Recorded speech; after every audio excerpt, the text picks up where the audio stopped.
Okay, hello. This is Sociology, lesson number 3. It's on society and culture. It's the third part of this lesson, and it's going to focus upon history, the influence of history. And just to put it in its proper context, we'll do a quick review. We said that this lesson's on society. We said society is characterized by four things, one of which is established patterns of social interaction. Right, and we connect that with social forces being examples of interactions, and we went through a list of general types of interactions, social interactions. One of which is influence, and we focused on influence because of its importance. We said that there is basically two forms of influence: internal influence, in which you can alter perceptions, beliefs, values, right, and make true believers, or external influence, where you have to use some sort of external force, right? Either way, if you can use them to control behavior, you get power. We said that internal influence is far more effective, and a key method of influencing people internally is semiotics, which is the study of signs, also called the study of lies by one of the gurus of semiotics, a guy named Umberto Eco. And when we studied semiotics as lies, we talked about Trojan horses, which are things planted in mind, ways of sneaking things into mind to influence perceptions and thereby influencing actions or inactions. And we said that trees were a synonym for Trojan horses, trees being things intentionally planted in mind so as to alter the view of things we have in our head, the way we see things, right, the landscape. All right, and then we said that there are many types of trees. I identified 47 when I was doing my research in methods of manipulating perceptions for the sake of manufacturing wars. And two examples is detonators, and I said another example I give you is histories. We'll just do a brief discussion of history. I mean, you can write books on this. You can design whole semester courses on this, but in this, for the sake of just a short, 1 hour little lecture, this is actually just a small portion of my original class lectures. I have more time, a little bit more time with these online videos.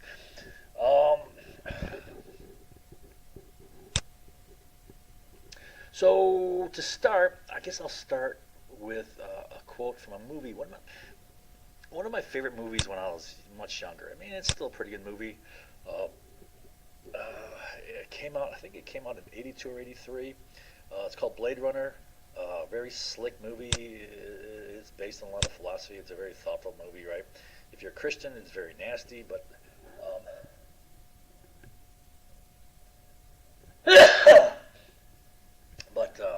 anyways, so here's a scene in which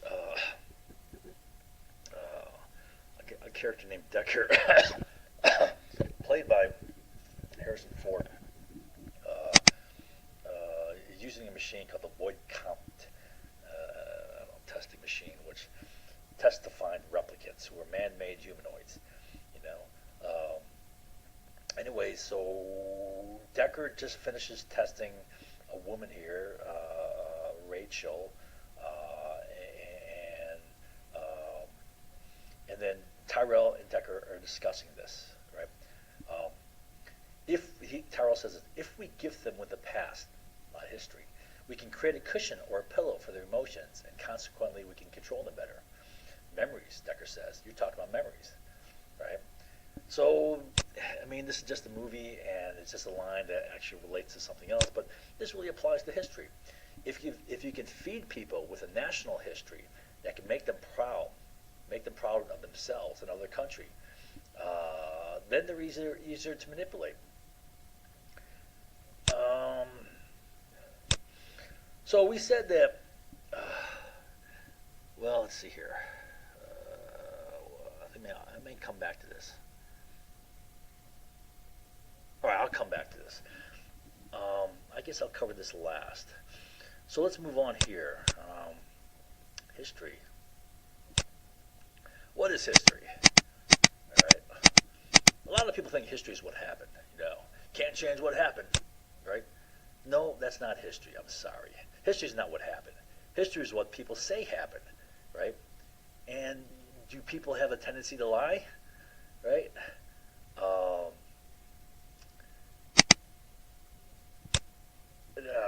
I don't want to get into that, but people lie all the time. But so you gotta take what people say with a grain of salt here. Do they have true intentions, or are they biased in some way? Anyways, so what I say is history is like a court trial. You cannot manufacture false evidence. So history is like a court trial. You present your evidence. You present your evidence, and then make your case. Let's see.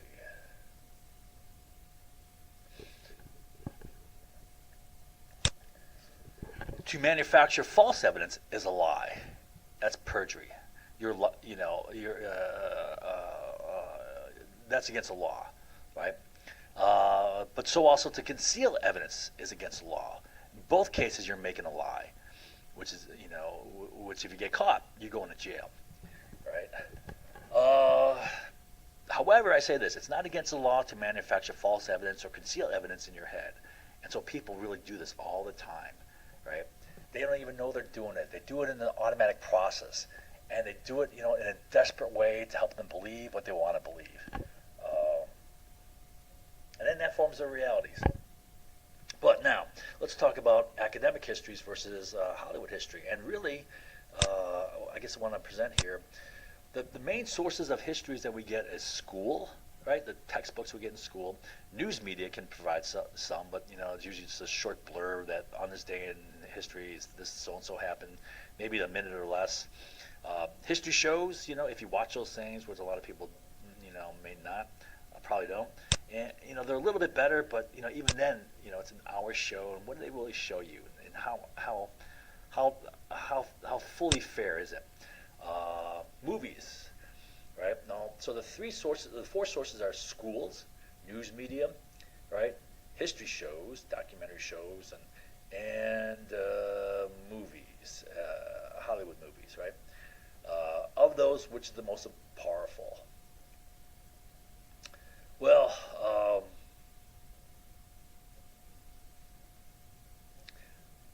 I guess I'll cover that last. So let's talk about academic histories. Like stuff taught in schools. For these academic texts, it's hard to manufacture false evidence because the books can be scrutinized and fact-checked by a whole slew of other academics, right? However, it's still very easy to conceal or leave out key evidence, which is a lie, right? And that's how a lot of the U.S. history is formed. Now, with Hollywood history, not only are loads of evidence left out, they totally make up crap, which is to manufacture false evidence. They completely out of make up stuff, right? And they get away with it because it's just entertainment, right? It's not making a historical record. But still, this is the most powerful form of history, all right? Why is it the most powerful form of history? I guess I'll try to cover it now. The history you learn in school, you learn it because you got to study for a test, and it may not have very much relevance for you, and you're just like trying to memorize something to get by in a test. And when you look back at let's say, for example, all the history you learned through high school, how much do you really remember, right? Just about nothing, right? An example I give is I took accelerated history all 4 years in high school, and I took it. Why did I take accelerated with all the smart kids? Because you can get, if you get a B, you get an A, right? The grade point of an A. You get 4.0 for getting a B, and you get 5 if you get an A, right? So I graduated high school with over an A average, right? And all I did was just the bare minimum to get a B, and then you forget all this stuff, right? Example I give you is my American history, my junior year. Had Mr. Phillips as a teacher. He was a great guy, a lot of fun. He had great stories. all these funny stories. And looking back, do I remember anything I learned in that class? Not a thing. I don't remember jack. But I can remember about a half dozen of his stories, his funny stories. To this day, I can still cite, exactly what he said in those funny stories.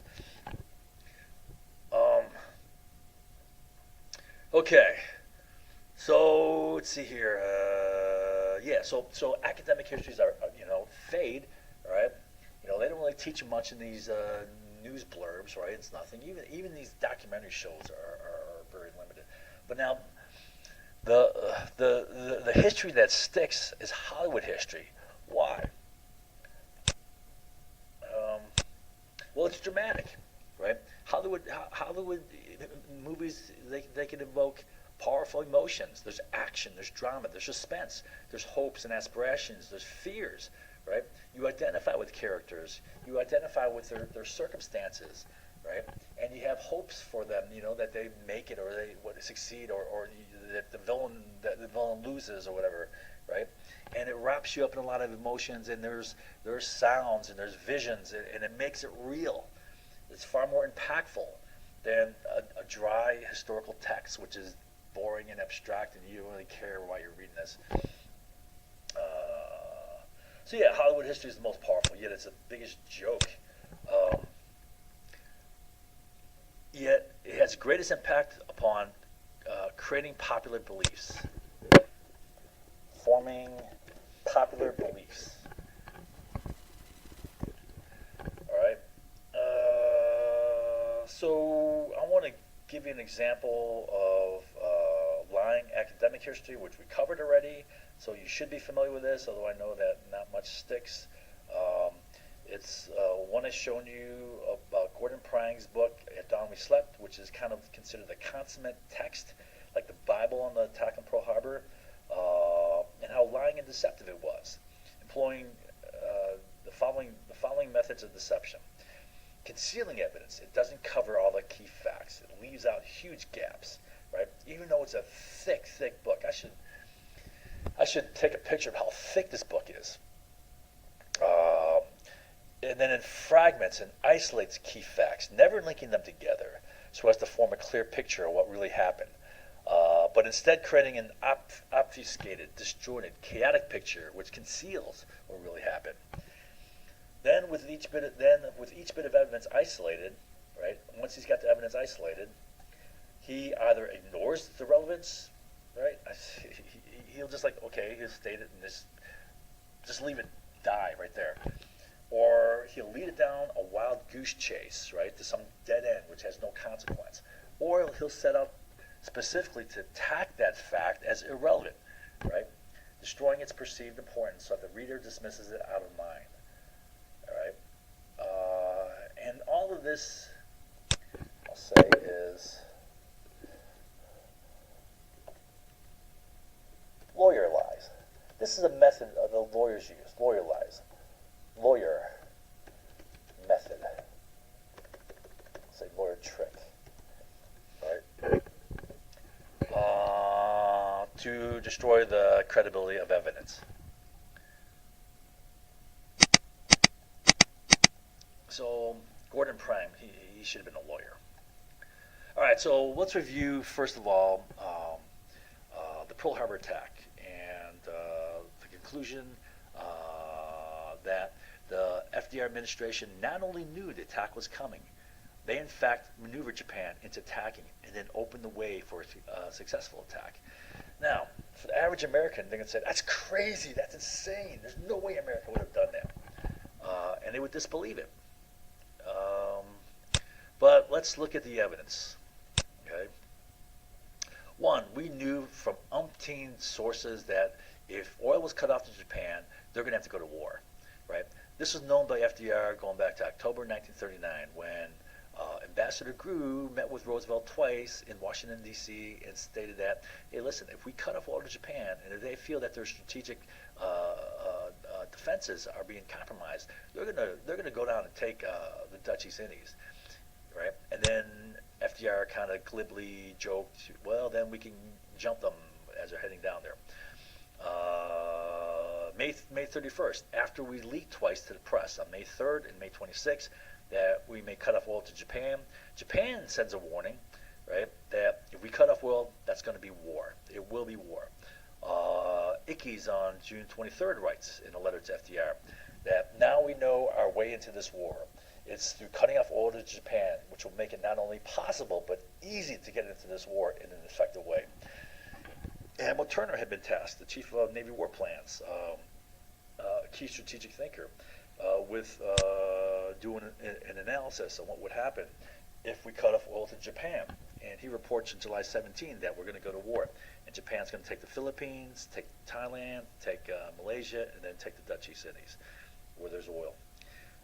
We intercept and decode 29 messages in which Japanese are expressing their panic over oil. There's 5 messages in which Japanese fear that if oil is cut off to them, they'll have to go to war with the United States. And then on June 25th, the United States, Great Britain, and Dutch all cut off oil simultaneously on the same day. I mean, you know that's not random. That's not just a random occurrence. You know that was a planned joint effort there. All right, and then following this, there's 7 panic messages, right, urging to getting negotiations settled, and that they're citing November 25th as the deadline, right? So we know 25th is the deadline. We know that they're urgent, they're panicked because of the oil's cut off. Okay. So then there's testimony from Admiral Richardson, and he states a number of times, not just once, but a number of times that FDR wants to take us into war. And then both Admiral Richardson, who was Admiral of the Fleet, and Admiral Stark, who was the Chief of Naval Operations, they both testify that FDR is willing to sink some U.S. ships to get us into the war. In fact, Stark wrote a letter to FDR. We said that. I said that I believe it was probably a cover your ass letter, so that he's got documentation that FDR is behind the sinking of those cruisers. It's not his fault. All right, but in either case, they both say that FDR wants to sacrifice some ships to get us into the war, right? Which is just, it's just testimony. Now, then we have a provocation plan dated October 7th of 1940, and in it there's 8 action items to take against Japan, which are also intended to induce Japan to attack us, right? So we want war. Intelligence, there's an intelligence warning. We get clear for advanced intelligence that Japan is preparing to attack Pearl Harbor. That's given to Ambassador Grew. And he says that it's from multiple sources, including one Japanese, that Japan is planning to attack Pearl Harbor, and that's sent to Washington, but it was denounced and rejected by the guy who wrote the provocation plan, Commander McCullum. And he sensed all Pacific naval bases that he says disregard the Grew warning. U.S. naval intelligence holds no credence in such rumors. And he wrote this at a time when they already had 9 of the intercepted decoded messages targeting Pearl Harbor. There were 24 messages total prior to the attack on Pearl Harbor, including an effort to get them the Japanese consul in Hawaii to go swim in Pearl Harbor with a little line with knots on it, and measure the depth of Pearl Harbor at different locations to prepare for torpedo runs. All right. There was classic indications of war we intercepted. There's a number, I think there was 5 messages, orders to destroy codes and code machines. There were 2 messages concerning recall dependence. Both of these are classic indications of nations going to war. We know that of Japan's desperation and that November 25th is a deadline from 7 messages. Right? Then on November 25th, we got to link these together. This is something that praying doesn't do. Let's see here.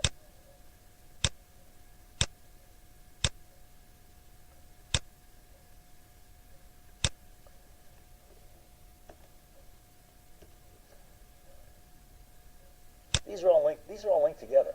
All right, so we know that their deadline is November 25th, and we know their deadline is due to the oil, right? They're panicked over the loss of oil. They only have 6 months oil reserves, or they're done as a nation. It's lights out, close up shop, lay down and die as a nation. And they're not going to do that. November 25th knows it. We know their attack is on the way. We know that both the entire Northern Fleet and Southern Fleet have departed, right? The Southern Fleet's been spotted steaming south off of Formosa, carrying 5 army divisions, and we know that the entire Northern Fleet got in the way because they went totally radio silent after 2 weeks of very high radio traffic, right? That was, again, Admiral Turner's testimony, who was a great source, one of the people who were really honest in the investigations. Stark didn't say much. He kept his mouth closed. Once FDR team knew the attack was underway, they took actions to open Pearl Harbor to attack. One, they rerouted ships through the Straits of Torres. That's on the same day we know the attack is on the way. And so they know the attack is on the way. They reroute the ships. And those ships had a high chance of crossing the path. I don't have the map here of the Northern Fleet as it's coming across. Right? Then they send the carriers away. The key defensive assets. It's the carriers which were the defensive assets of Pearl Harbor. They sent them away the following day, opening the door here, opening the door here, and then they sent a whole ultimatum, which would convince Japan there's no turning back, and it's basically, telling Japan we have ceased negotiations, right? We're not negotiating anymore. So the Japanese would think there's no turning back, when in fact Japan was hoping for negotiations up until the last minute. They're hoping to get oil back without war, short of war, and as part of this destruction order to destroy codes, they issued an open telephone code with words. Certain words were said that meant negotiations have succeeded, and that phone message went straight back to Yamamoto. Right? There was a line directly to Yamamoto, the admiral of the Japanese fleet, and he would recall the carriers, the Japanese attack force, prior to hitting Pearl Harbor, if they restored oil. And then they sent messages shifting focus off of Pearl Harbor. We received the declaration of war by the Japanese on December 6th, right? And nothing was done.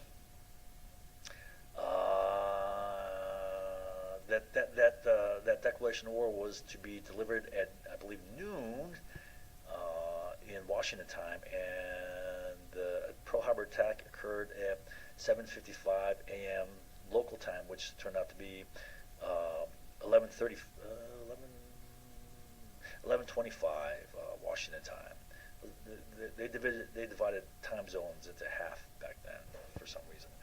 All right. Now, confessions. Icky said that if we cut off oil, it'll be easy to get into this war because it'll make Japan attack us, right? And if we go to war with Japan, we'll go to war with Germany as well. Stimson said we had to maneuver Japan in attacking us to get public support for war, and he said that we knew the attack was coming and that we had to let them attack. And he said it was a risky proposition. He said, if you know that your enemy is going to attack you and you let your enemy get the jump on you, well, that's a risky proposition. But we knew we had to do that in order to get the full support of the American people, right? So it was about it was a strategic move, managing the morale of the American people. All right, so these all show a clear picture. Now, highlighted in blue, these are facts that Prang doesn't touch. These are key, essential facts. He doesn't touch these at all, right? He leaves these out, right? He's got a thick book. This book is thick. I'd say it's probably an inch and a half thick, right? And it's chock full of stuff, but he manages to leave out these key facts. He does tell you that the Southern Fleet got away. He tells you that, well, there's a deadline, but he tries to destroy these facts, right? So all the facts above show a clear and unified, undeniable picture. Many of these facts are included in Prang's book, but Prang leaves out many key ones, right? He presents only some facts, but he doesn't connect any of the facts to paint an honest picture. Instead, he scatters the facts to isolate and fragment them, creating a disjointed, confusing picture, ensuring that people don't put two and two together and see what's going on, right? And then he attacks the significance of each fact in isolation. For example, I'll give you an example of the November 25th deadline. He does honestly say, well, we knew about this November 25th deadline, but this is what he does. He then quickly steers that and says, well, it really didn't matter because everyone knew that war was coming anyway, right? Let's see here. So example, cutting off oil indication, war, intel attack was on, right? Actions by FDR team to, okay, right. He say everyone knew the war was coming anyway. If everyone knew the war was coming, why do you call your book At Dawn We Slept, like we were taken by surprise, right? All right. So he fragments things. He makes it disjointed, discombobulated. He blows smoke. He buries each factor in a pile of distortions, spin, leads them down false dead ends. Right? He then attacks each fact in isolation. This is a classic lawyer method of manipulation. So, like I said, this is lawyer stuff here. All right. So to kind of show what he did, I drew a diagram. If these are the facts, similar to up here, right? And they all point to a certain conclusion, right? All reinforce that same conclusion where it's undeniable, and each of these facts are interrelated, just like these are all interrelated, right? You think he connects these together? That we know the deadline's at 25th, and we know that the attack is on the 25th? No, he doesn't. And that he connects that with these? No, he doesn't. Nothing's connected. And so in this diagram, I have these are being facts, these being inconsequential trivia, unimportant. It's like filler, or it's like snow, like a snow job or blowing smoke, right? I also say red herrings here. I'll explain it in a second. So these are non-essential facts, things that are unimportant. Trivia, non-essential facts. One example of non-essential fact is a red herring. A red herring is really a non-essential fact, but is made to appear important. So what it does is it leads people down a false path, right? It steers them away from the conclusion. It steers them off into Never Never Land, right? And it's made to be important. Historical landmines. Now, granted, I think these are rare, but this is something that can happen, and I've seen it, right? A historical landmine is, these are the facts, right? Well, you have it all scattered here. Among them, you put something that's totally false. So let me insert the idea here. So in your stuff,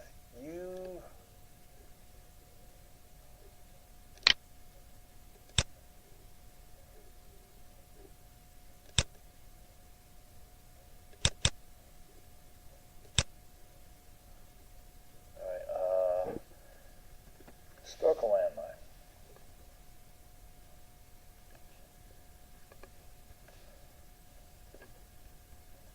All right, what color should I make this? I'll make it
this is like a bomb, like those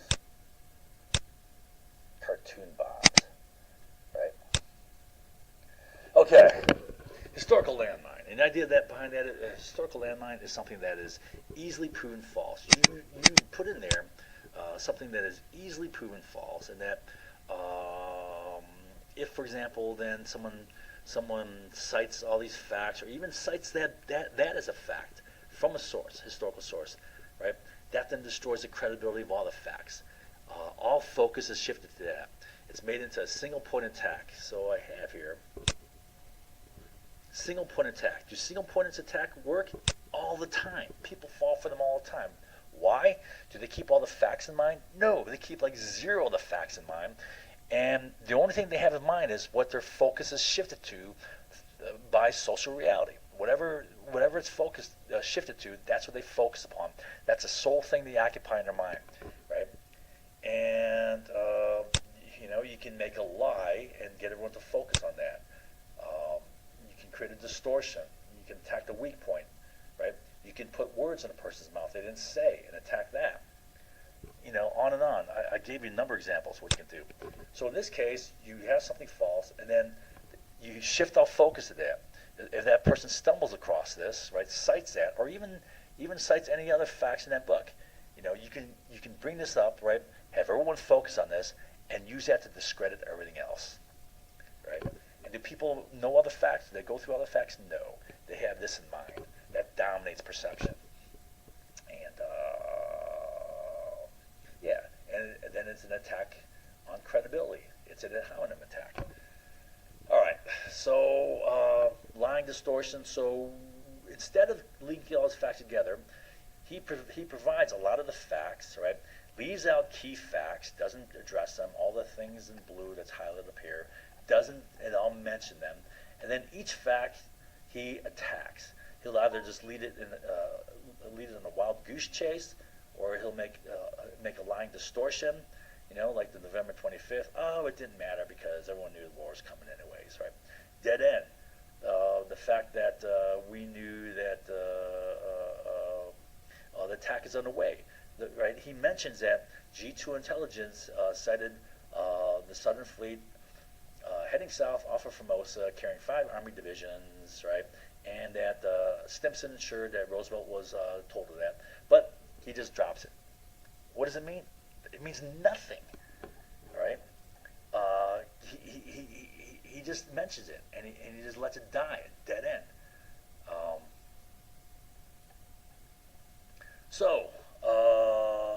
The whole body of facts connected to the conclusion with each other paint an irrefutable, unified, undeniable picture, right? But what they do is they obfuscate it. All these non-essential facts, all these inconsequential trivia, it's smoke. It's a smoke screen.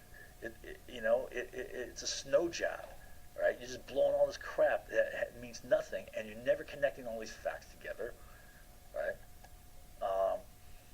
In a case where the facts create a unified, irrefutable, undeniable picture, clever liars will do the following. First, they'll leave out key facts, and this creates a lie. They never connect any of the facts to the true conclusion or with each other. Instead, they scatter the facts to distant parts throughout the book.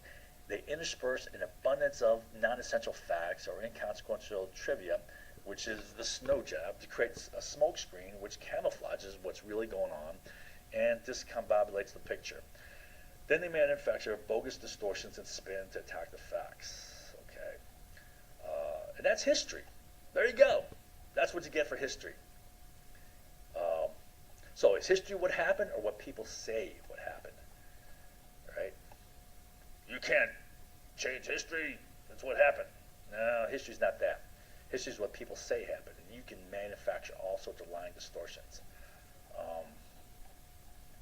Okay, and then once you get that history, you can use that history to manipulate the people, right?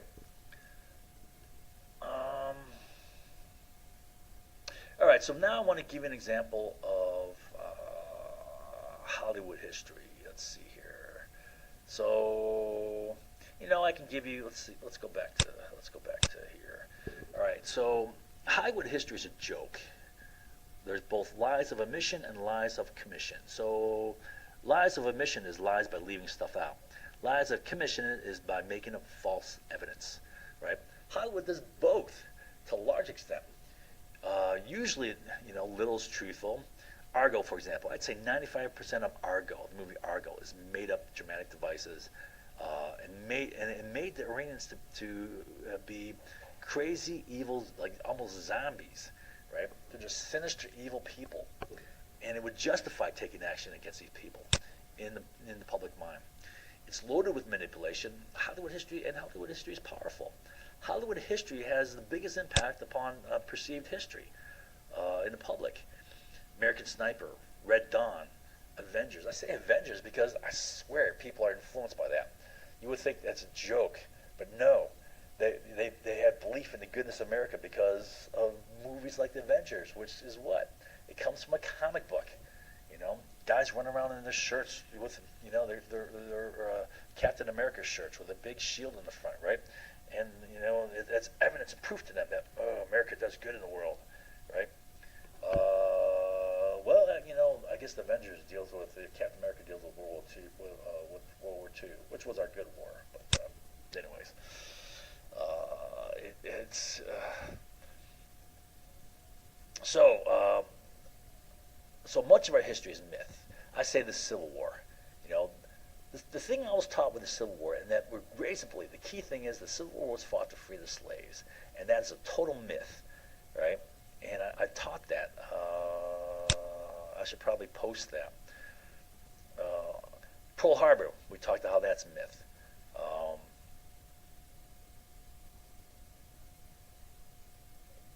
So a lot of war movies are a joke in terms of historical accuracy. The one movie I can think of that was actually fairly close was Black Hawk Down. That was fairly close, so there's some points where it strayed from the book, right? But there's significant parts where it strayed from the book, but minor of consequence, so I'll just ignore it, right? What else? That's an example of a half decent movie as far as historical accuracy, but don't count on historical truth from Hollywood. All right, establish dominant notions, so they can establish dominant notions, like ideas like conspiracy theory. Conspiracy theory that's the joke. People use conspiracy theory. Oh, that's just conspiracy theory. Ha ha ha. No, it's the people who use that which is the joke. Right? It's an empty, baseless, pre-established, preformed knowledge structure, right? Which is pejorative and is not based on any facts.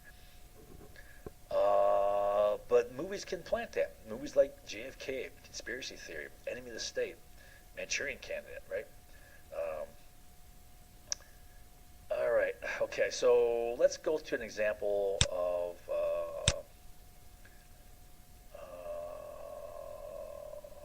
historical Hollywood history, right? And I want to go through the Chris Kyle example here, American Sniper, right? And I think American Sniper was, had a significant influence on the American public in shaping perceptions toward the Iraq invasion war, justifying it in people's minds, making it seem like a noble, righteous cause in a lot of people's minds, and making Americans feel good about themselves, right? And so let's take a look at this whole Chris Kyle thing.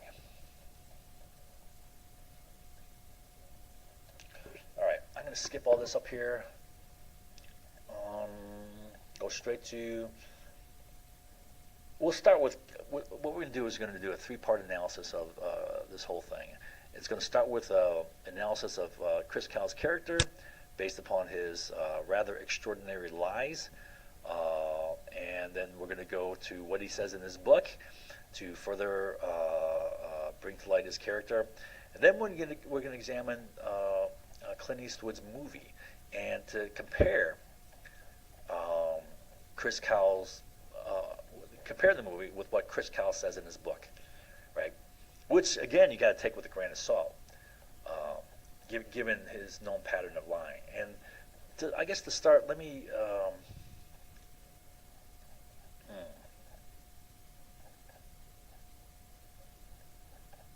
Oh, here's. Okay, let me start with a quote from a newspaper called The Guardian. Uh, Verdict. It says, quote, verdict. Clint Eastwood's movie slathers this myth on top of legends, own legends. So this refers to Cal. He's a legend, right? Own legends. Audience would be well advised to take American Sniper's version of the war in Iraq with a very, very large pinch of salt. All right. So what they're saying is, you can't really trust what Chris Kyle says, even in his book. But Eastwood doesn't even go by his book, right? So when we study Clint Eastwood's movie and how it's propaganda and distorting lies, we'll compare it with Chris Kyle's book, assuming that everything Chris Kyle said is true. We'll assume that, right? But even then, at the start, you gotta to even take what he says with a grain of salt. And we'll say what he says, and you can it's pretty clear what comes out as far as what he says. In a lot of cases. Okay, so let's take a look at his lies. All right, his first lie, he said this. The first one we'll cover. Chris Kyle said that after the Katrina hurricane hit New Orleans, right, that was a big Category 5 hurricane, he drove down there, climbed on top of the Superdome, and then shot 30 looters. Right, got out his sniper rifle, shot 30 looters. Right, boy, I'm glad he picked a nice round number. Petty larceny, looting a store, maybe stealing a TV or a stereo, or I don't know what. It could be even jewelry or something like that. Right? But it's still, even if it's grand theft larceny above whatever amount, $300 or $500, whatever, right? It's still petty, right? Something that's certainly not worth killing a person for. Life is not, is worth a lot more than that. So it's petty larceny, and it's not nearly a crime to be shot and killed over. So the real crime is the killing. That's vigilante. That's murder. And with 30 victims killed, right, that's mass murder. 30 killed would make it the fourth largest mass shooting in all of United States history, ahead of Sandy Hook, which claimed 28 killed. Right.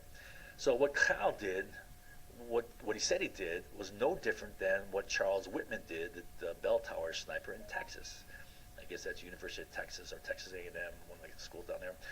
It is no really different than Sandy Hook or Orlando or Columbine or the Aurora movie theater shooting or any other mass killings in America. Why wasn't there an investigation? Why wasn't he charged? With at least 30 shots, why were there no witnesses? People would hear that, the rifle report, right? Surely there had to have been plenty of people who saw the victims go down, I mean, people don't just loot in isolation. Usually it's some sort of mob. Surely there had been many witnesses who heard the rifle shots and saw the sniper on the roof of the Superdome. With all the looters, why didn't anyone see bodies dropping left and right? There's 30 bodies dropping, right? Why were there no news reports of the shootings? Why were there no police reports or coroner reports of bodies found with bullet holes in them? Why were there no bodies filled with bullet holes? Louisiana has a death penalty with 30 people killed, unarmed civilians killed. He'd be in death row right now. He'd be alive on death row. Kyle said he got carjacked by two men at a gas stop. He then surreptitiously pulled out a pistol and shot both men dead. Right? Now, why didn't he call police about this? I mean, if this happened to me, the first thing I would do is call the police. Right, just to clear myself, so I'm not accused of some wrongful murder, right, or homicide, or manslaughter, right? Why is there no police report? Local, county, or state police were questioned by this, and they had no knowledge of this ever happened. Why was there no coroner report? Why was there no security camera video from the gas station? Why did not the gas station attendant, who certainly would have heard, gunshots, call the police? Why were there no bodies found? I mean, did Chris Kyle carry a shovel in his back of his pickup truck or something like that, and then toss the bodies in the back of his truck and haul them out to some secluded location and bury them? Right? Now, Chris Cal claimed that Jesse Ventura said that the Navy SEALs deserve to have a few other people die, right? He then said he knocked Ventura down and gave him a black eye. Cal said the police were there and he ran from the scene. I've read an excerpt from his book and I've seen his interview on Fox News. Okay, so that's two sources I have for this. I provide an excerpt from his book later on. I think further down. Yeah. Oh yeah, when I cover his book. So I don't cover it, word for word here, but I cover it word for word when I go through his book. All right, so Jesse Ventura won a $1.84 million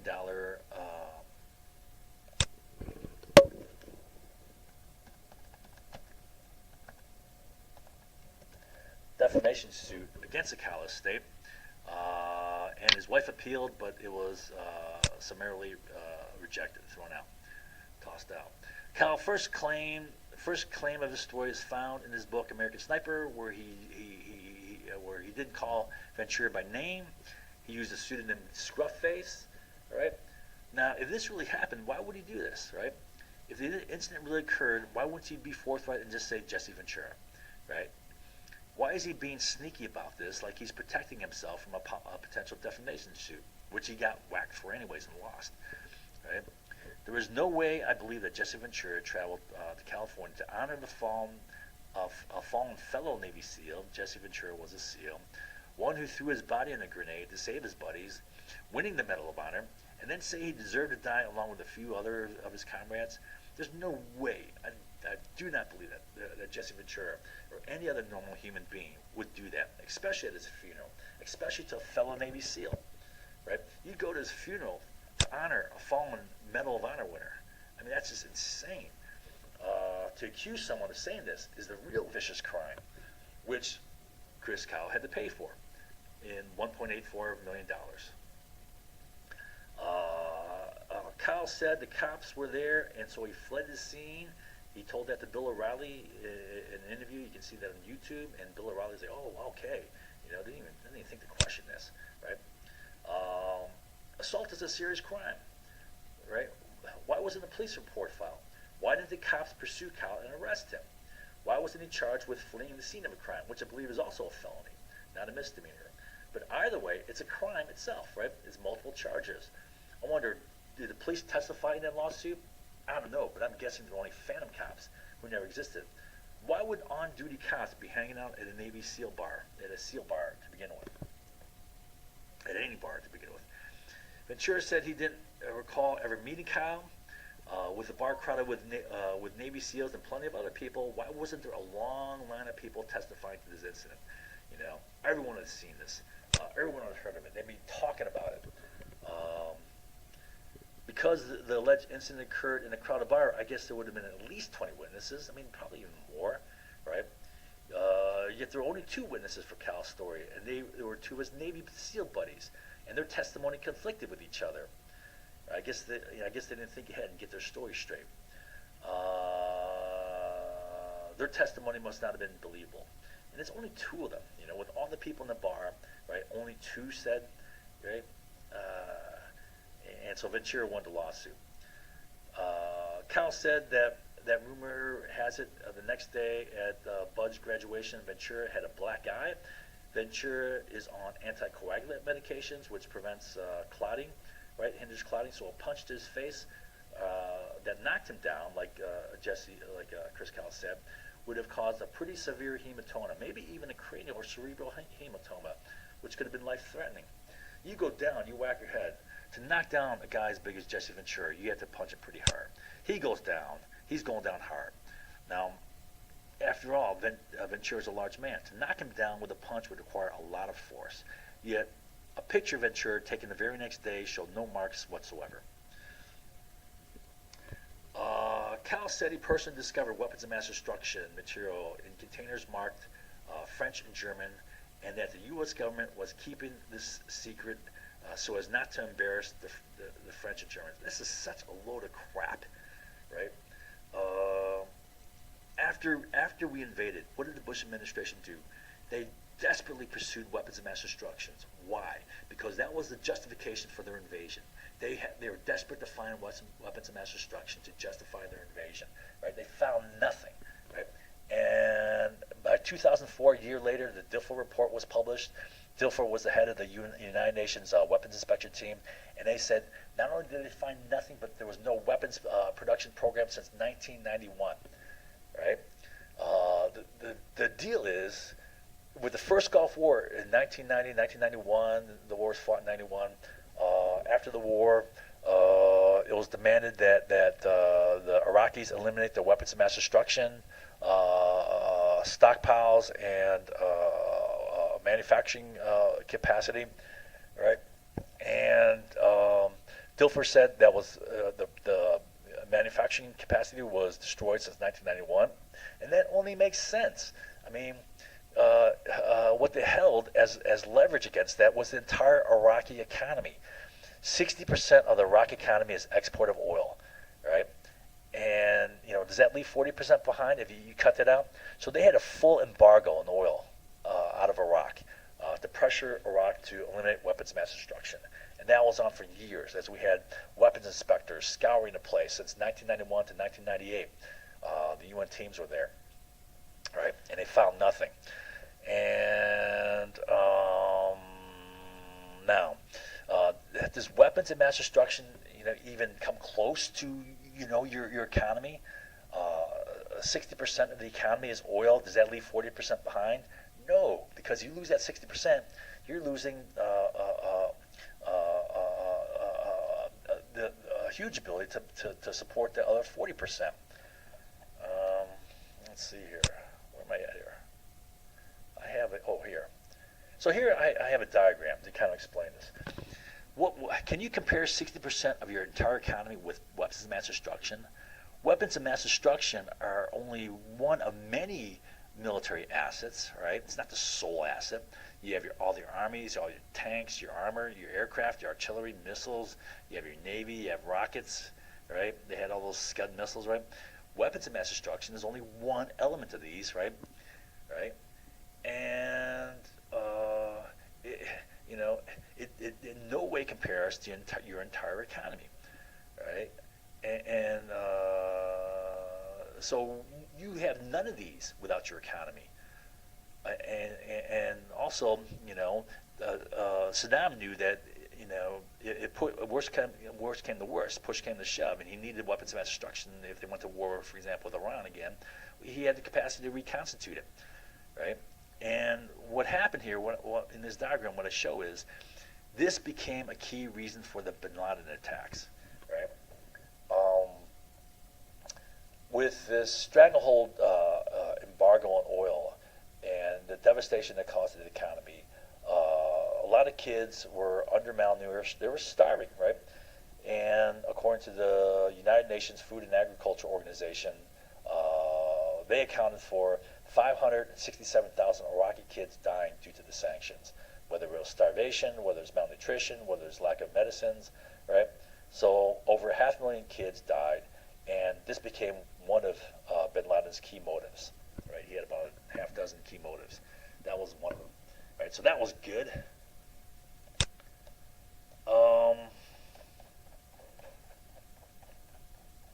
Okay, so with the Bush administration desperate to find WMD, because that was a sole trumped up rationale for the invasion of Iraq. If they really found WMD, there's no way they would lie, conceal it, just to help the Germans and French save face, save it from a little embarrassment. That's ridiculous. I don't believe that for a second. So he's making up some goofy stuff here. The Bush administration would have been jumping up and down, waving it in the air. See, I told you, we found WMD, right? But no, they didn't. So next thing is, Kyle said that they gave all the profits from Chris Kyle's book to veterans organizations, right? So I read this claim at the time when $3 million of profits had been made, and only $52,000 had been donated. All right, that's less than 2%. All right. Here's an article in D Magazine quoted Kyle as saying he decided not to take a dime from American Sniper. As it became a bestseller, he gave 2/3 of the proceeds to families of fallen teammates and the rest to a charity that helped wounded veterans. So he's saying he gave all the profits away, right? In the New Yorker, it was reported that Kyle split the earnings with DeFelice and McEwen, the ghostwriters, and donated his profits to the families of fallen soldiers.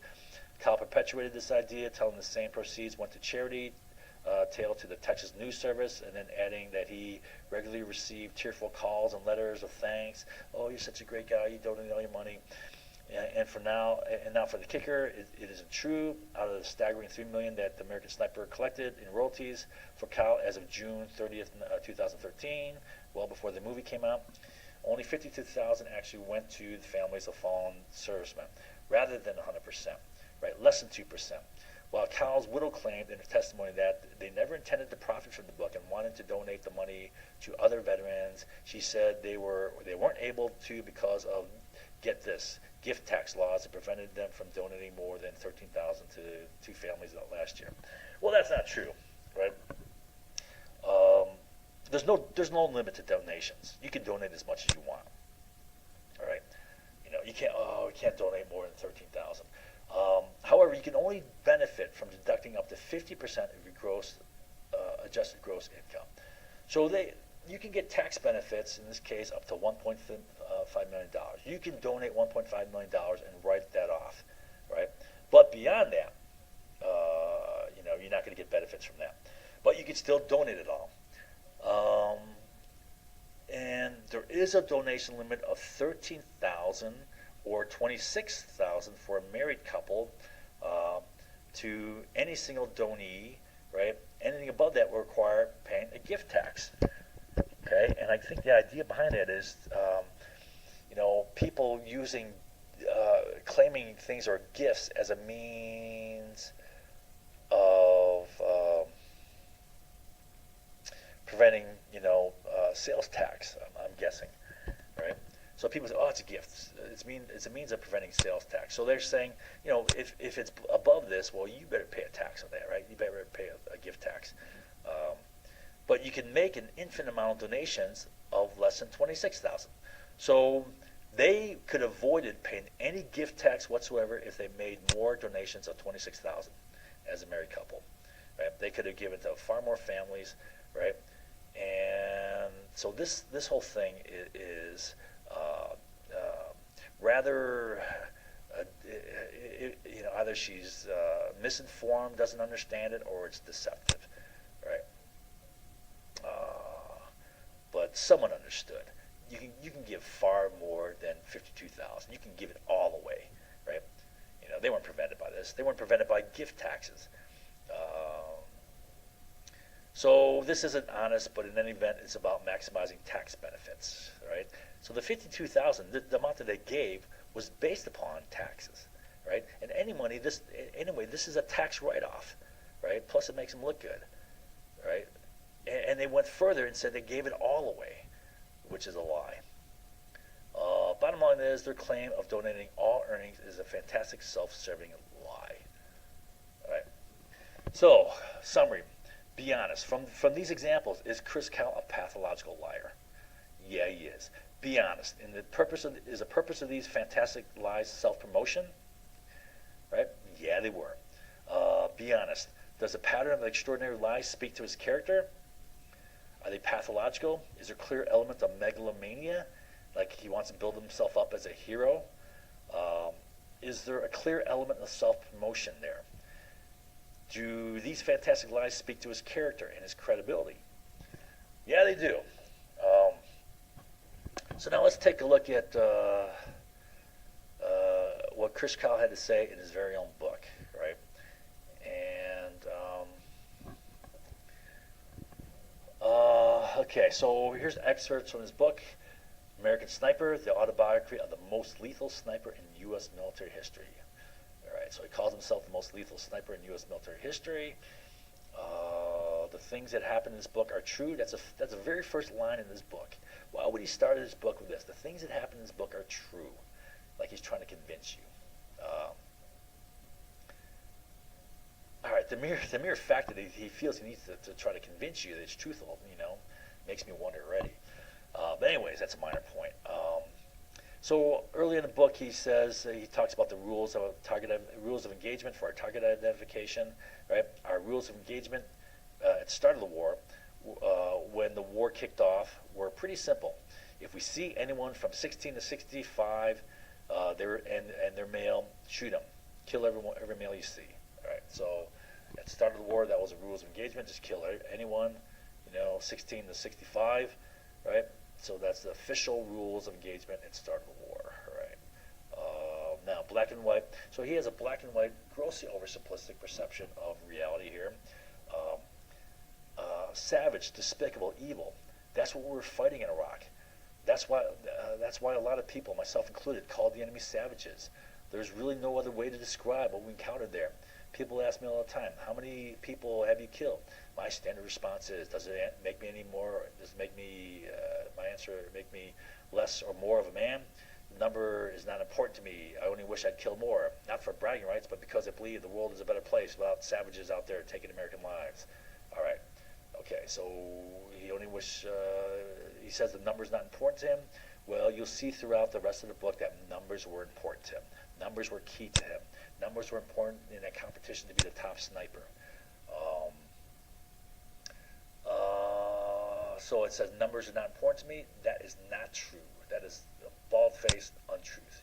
You'll see that as we go through. Numbers throughout the book isn't absolutely clear that the numbers were important to him, that he wanted to be the top sniper, and there was a competition to get the most kills.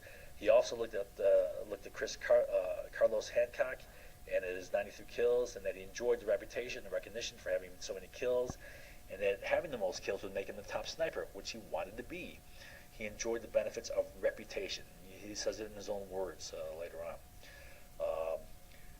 Okay, so now black and white, grossly oversimplistic perception of reality again.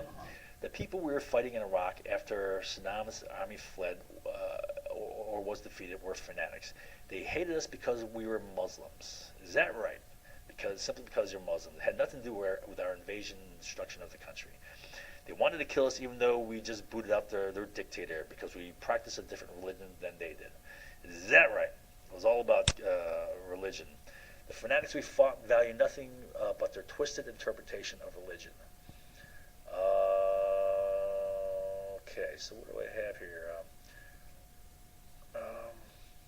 So on his arm, so was it really that simple? They hated you because they weren't religion?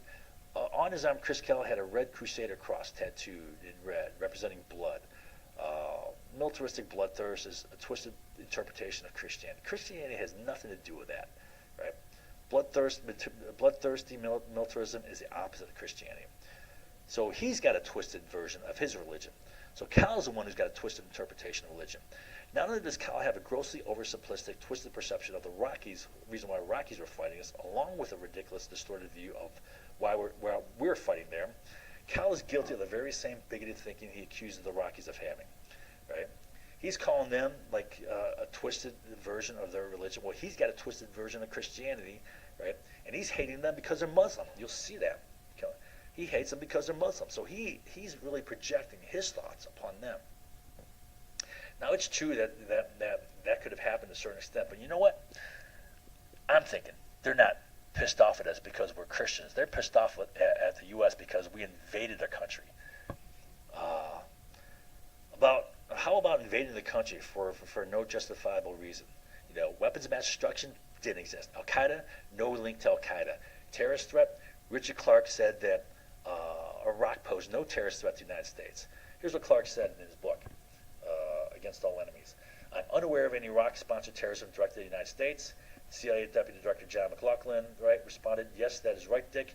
We have no evidence of any active Iraqi terrorist threat against the United States.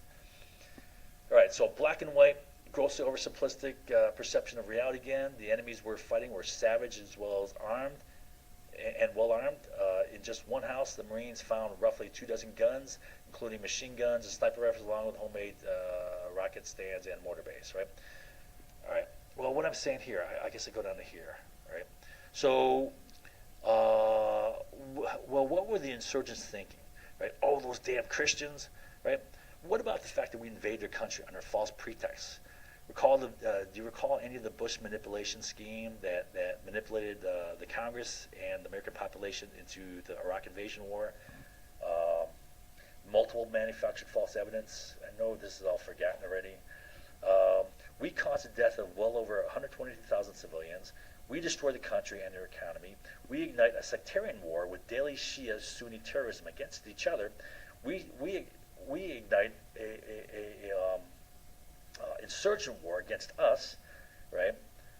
We support Shia militia who use kidnap, torture, and death squad methods similar to the counterinsurgent methods we've taught in the School of Americas and by mobile training teams in Central South America for use in Central South America.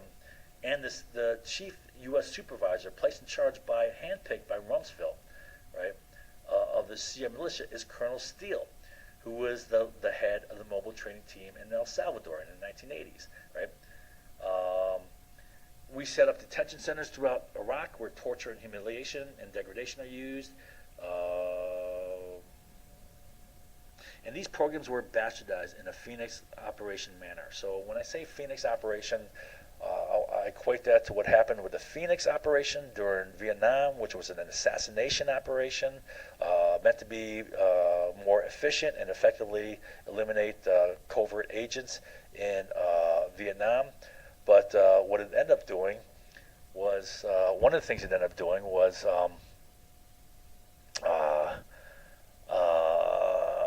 so we set up an assassination operation in Vietnam, and a lot of the local people started ratting out their enemies, trying to get the U.S. to assassinate their enemies. So they're using the U.S. to kill off their enemies, and the thing about it is, once that started happening, right, people were accusing each other, just because they feared the other would accuse them first. And the same thing happened in Iraq, right? And Chris Kell talks about that, and he blames the Iraqis for that. He doesn't look at the fact that we set up this program. So that happened in Iraq, where they would accuse each other, and then they'd be incarcerated, held in detention centers, where they were humiliated and tortured, right?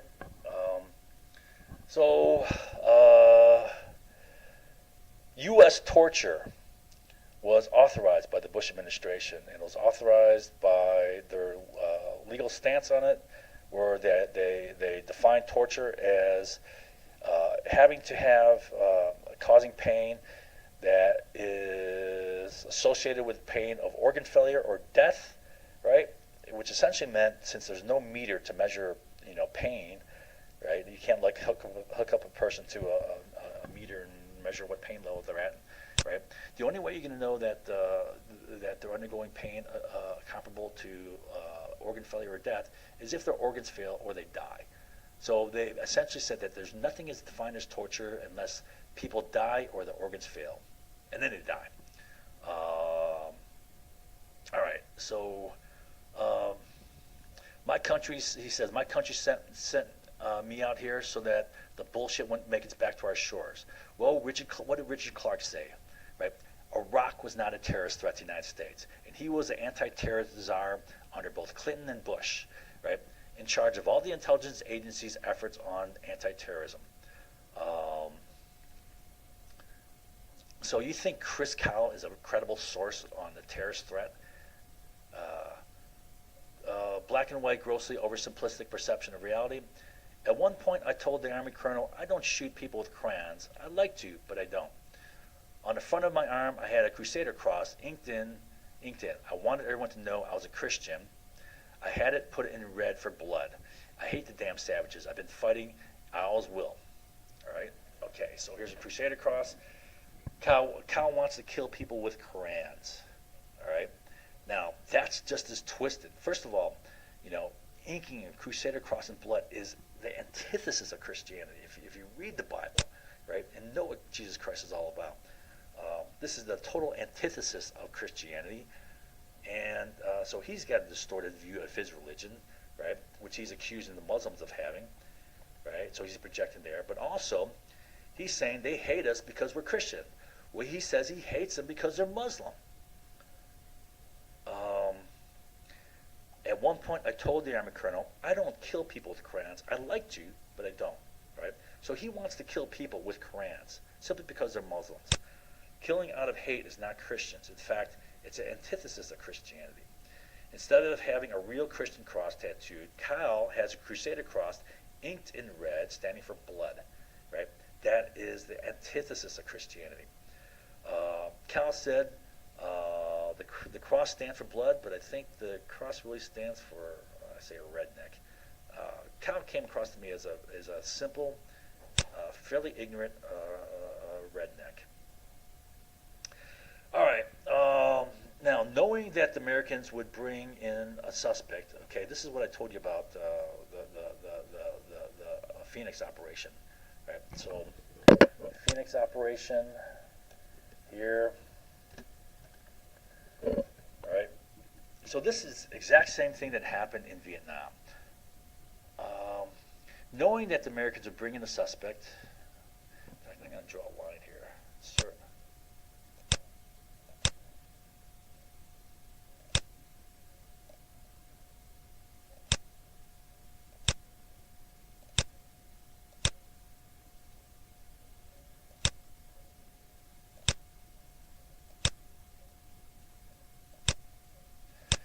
Right, knowing that the Americans would bring in a suspect and people bring a suspect in, people were using tips to settle grievances or feuds.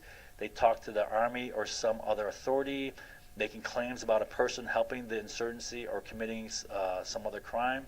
Right? It sucked for the person to be arrested, but I didn't get all worked up about that. Right? So what he's saying here is, one, right? Well, it happened, right? Two, it sucked for the person. Yeah, he realized it sucked, but he didn't get worked up. So basically he's saying he doesn't care about justice here. It was just one more example of how screwed up the country was. Well, who made that all screwed up? We impose an operation like this. You know this is going to happen. People are going to be worried that someone's going to rat them out, some enemy they have. You know, maybe there's bad blood. Maybe they had some, financial tussle or something like that. Maybe they're neighbors that they don't like each other, right? They're worried that that guy's going to rat them out, so they rat him out and try to jump him to it.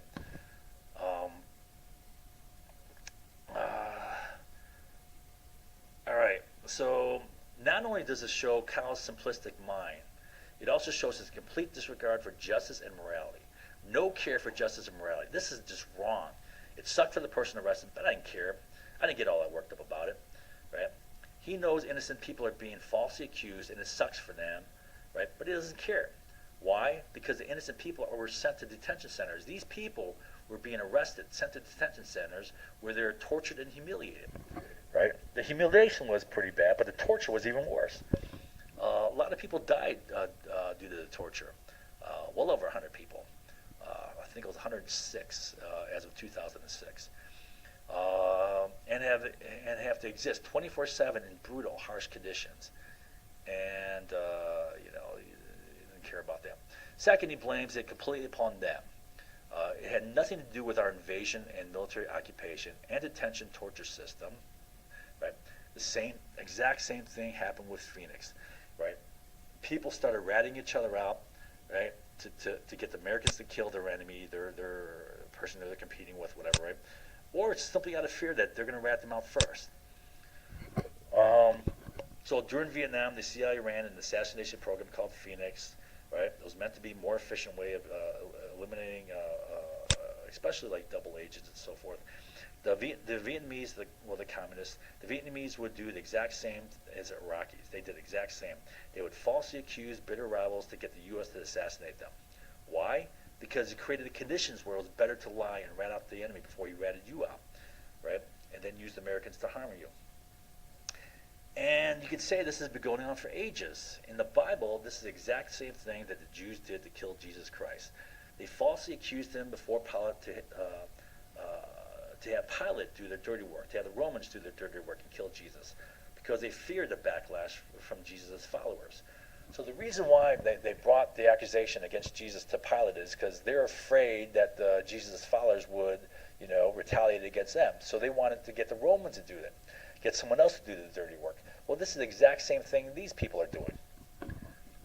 So, anyone would do that. You set up that program.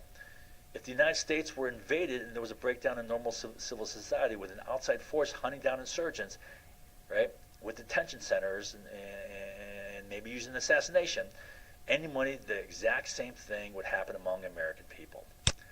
Americans would do the exact same thing. They would rat out their enemy before their enemy rats them out.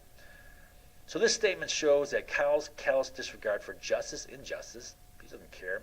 He's totally cavalier. His gross simplistic perception of reality, that this was all due to what had happened over there, nothing due to our invasion and the programs we set up. Right? Now, possible factor in Kyle's perception of reality. On the darker side, I was extremely hot-headed. So he's speaking to his anger problem here. I have always had a temper, even before becoming a SEAL, but it was more explosive now. If someone cut me off, not a very rare occurrence in California, I could get crazy. I might try to run them off the road or even stop and whoop their ass. All right. So why were the insurgents fighting Americans? I'm sure they hated us, right? But they hated us because we invaded the country, destroyed it, killed a lot of people, including a lot of civilians, used widespread torture and humiliation, for example. There's far more to this. We'll talk about this official Bush policies in Iraq. Now, did hating Americans and fighting against us make them savages? In Kyle's view, they did, right? But did he hate them just as much? Calling them savages and saying he had fun killing them. He says he hated them with a passion. He said he had fun killing them. Absolutely. Does that make him just as much a savage? If you have fun killing people, regardless of the circumstances, I'd say that's pretty savage, right? Look at all the anger and hate in just a statement to the left. Guy runs you off the road. A guy cuts you off. He would try to run them off the road or even stop and whip their ass. This is road rage. I'd say, if he's looking at these Iraqis, accusing them, well, he ought to look at himself. Cavalier attitude toward killing, not a tortured soul, as Eastwood paints him. So Eastwood in his movie paints Kyle as like, oh man, I gotta kill these people. Like, oh man, it hurts him. People ask me all the time, how many people have you killed? My standard response is, does it matter? Does it make me more or less a man? The number's not important. I only wish I'd killed more. All right, so I only wish I'd killed more, plus this is not true. It matters to him how many he killed. Many times throughout his book he says he had to build his reputation. He had to get his numbers up. His cavalier attitude toward killing, not a tortured soul. There's another question people ask me. Did it bother you killing so many people in Iraq? I tell them no, and I mean it. The first time you shoot someone, you get a little nervous. You think, can I really shoot this guy, right? Or is it really okay? But after you kill your enemy, you see it's okay. You say, great. You do it again and again. You do it to the end. You do it so the enemy won't kill you or your countrymen. You do it until there's no one left for you to kill. That's what war is. I love what I did.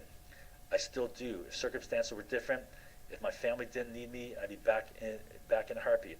I'm not lying to exaggerate to say that it was fun, right? I had the time of my life being a SEAL.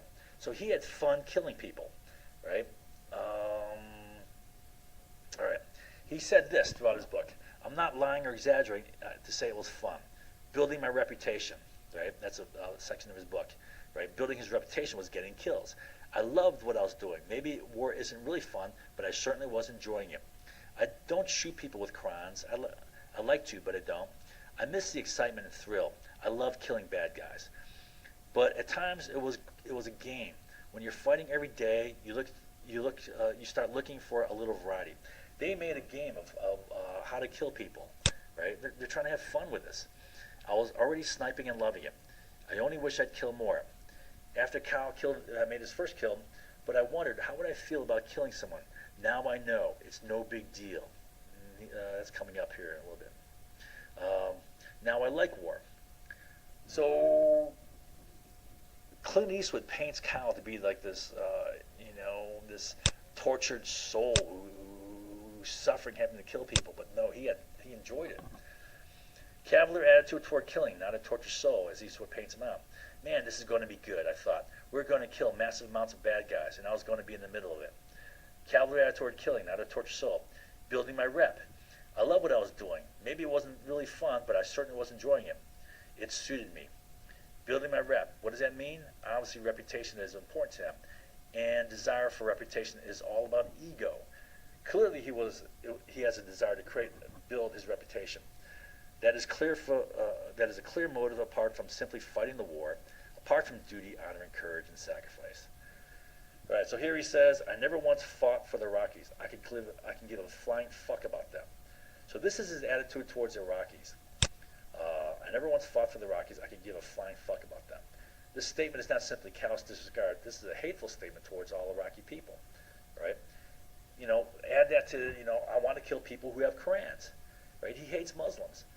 This isn't exactly the sort of attitude that causes callous killing, which only breeds more hate and fuels terrorist extremists.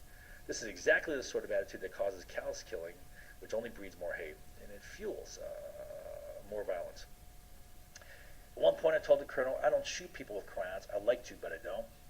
I miss the excitement and thrill. I love killing bad guys. When you're in a profession where your job is to kill people, you should start getting creative about doing it. We had so many targets out in Vietnam. We started asking ourselves, what weapons have we not used to kill them? No pistol kill yet. You have to get at least one. We use different weapons for the experience, to learn the weapons capabilities in combat. But at times, it was a game. When you're in a firefight every day, you start looking for a little variety. So he's making a game out of this. He's saying it's fun. I think there's a problem when you start killing people, start making a game out of killing people. I think this is a problem when killing gets so routine, mundane, and boring that you need to search for a little variety in ways of killing people. Why do that when I was already sniping and loving it? So he's having fun killing people. He's not a tortured soul, right? As a SEAL, you go to the dark side. You're immersed in it. Continually going to war, you gravitate to the blackest part of existence. Your psyche builds up its defenses. That's why you laugh at gruesome things like heads being blown apart and worse. Growing up, I wanted to be in the I want to be military, but I wondered how would I feel about killing someone. Now I know it's no big deal.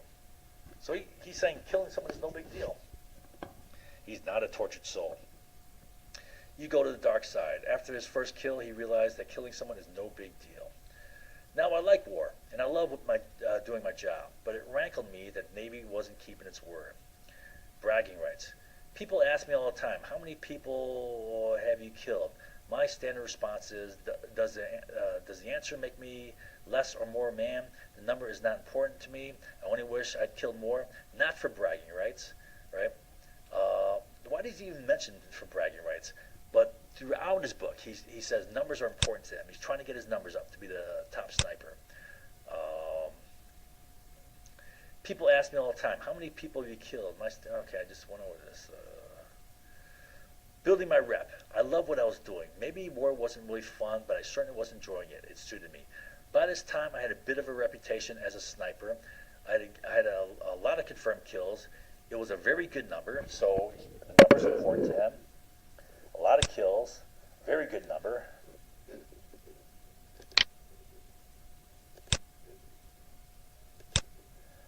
For such a short period of time, really, but there were rumors, and my stay here added to my reputation.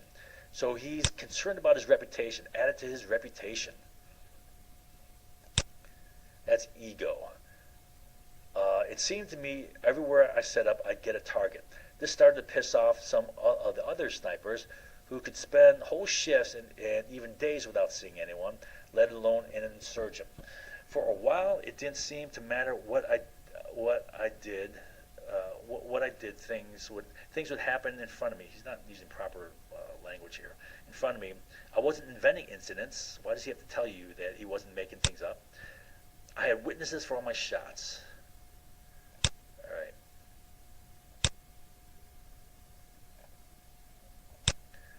All right, so building my rep. All right, he's concerned about building his reputation, and he talks about his reputation here. What's building his reputation? Who's building his reputation? He is. Is he concerned with his reputation? Absolutely.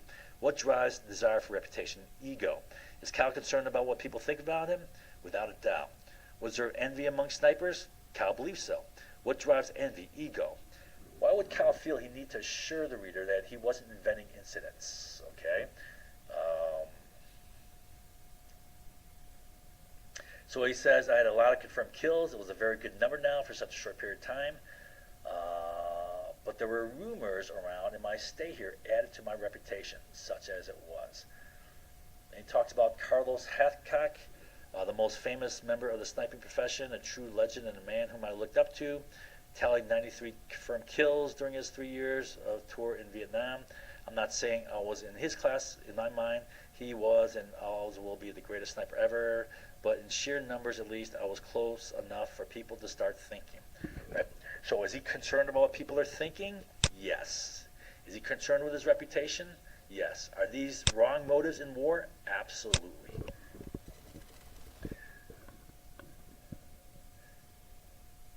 All right. Throughout his book, Cal is acutely concerned with what people think about him. He says at one point, oh, I don't care what people think about me. But throughout his book, what's true is the opposite. It bleeds through in many places. Here's another instance. In many places, he talks about his reputation.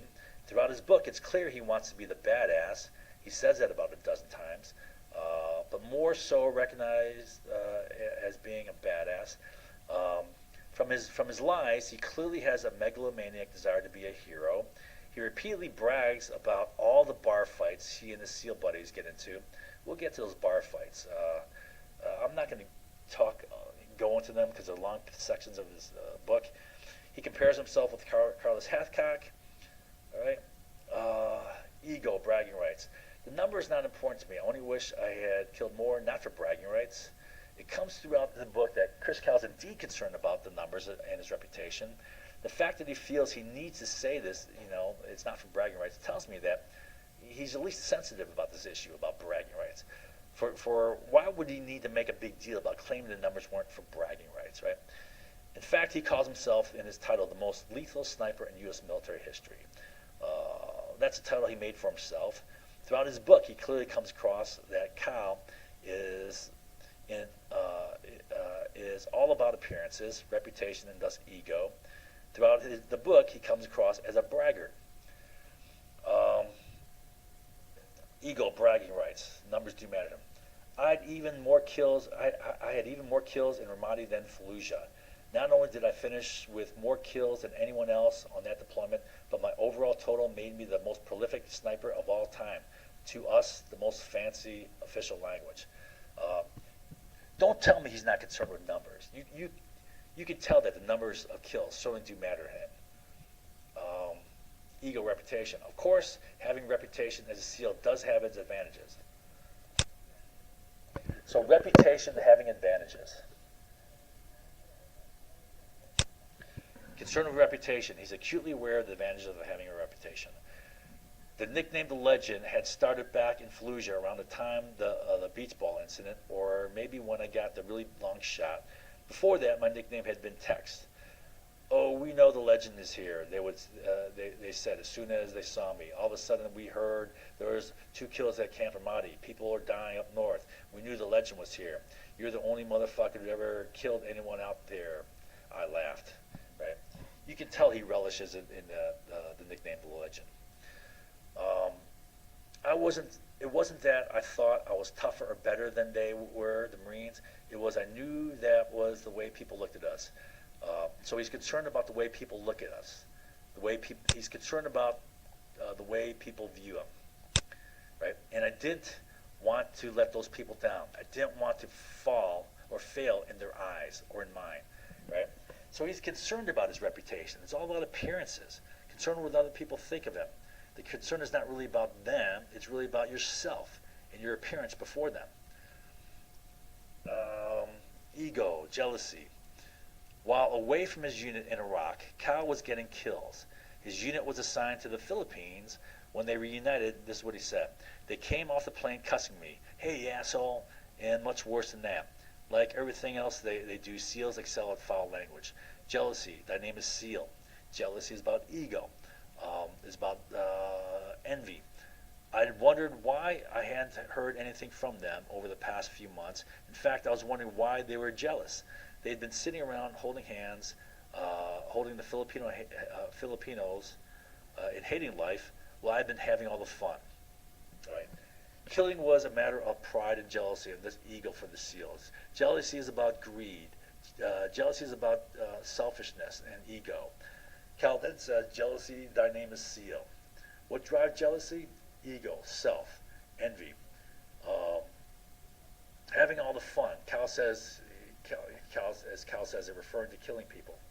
Um, do getting numbers of kills matter to Cal? Absolutely. This shows that getting those numbers matters. It's about envy, pride, ego. Without a doubt, though, he denies it. Without any doubt, though he denies it. Um, in case he washed out of buds, he selected intelligence as his alternative because, quote, I naively thought I'd end up like James Bond, right?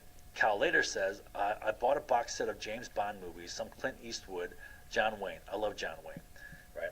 So did Cal want to become his Hollywood heroes in real life? Right? It sure looks that way. Boy, it's appropriate that Clint Eastwood directed the movie American Sniper, and not just because Cal loved Eastwood movies, but because they're both flagrant and extreme liars, fabricators. We talked about Cal's lies, but we'll talk about Eastwood's movie coming up. We wanted people to know we were here and we wanted to fuck with you. It was our version of PSYOPs. You see us, right? We're the people kicking your ass. Fear us because we will kill you, motherfucker. All right, so this is their version of PSYOPs, right? Kill more people, right? And scare them into passivity. Cal is saying he wants to fuck with people so that they fear him. What does fuck with people mean in war? It means killing them. Yeah. His version of PSYOPs is to kill people to create fear. That's a good reason for killing. So one of Cal's stated motives for killing people was to mess with their heads with fear.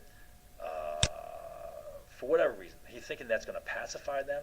Will that pacify them?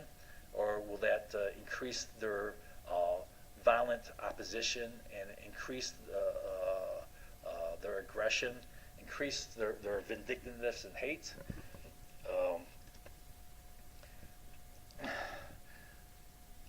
There was a bit of friction between SEALs and SBUs back home. SBUs, I think that's scuba divers,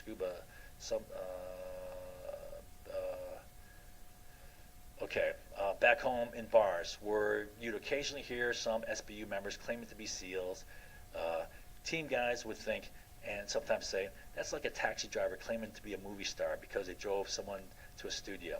So this is all about ego, and he equates himself with being a movie star because he's a SEAL. Without question, Cal equates being a SEAL with being a glamorous movie star. That's all about ego, right? It's all about pride. That's all about wrong motives as a soldier.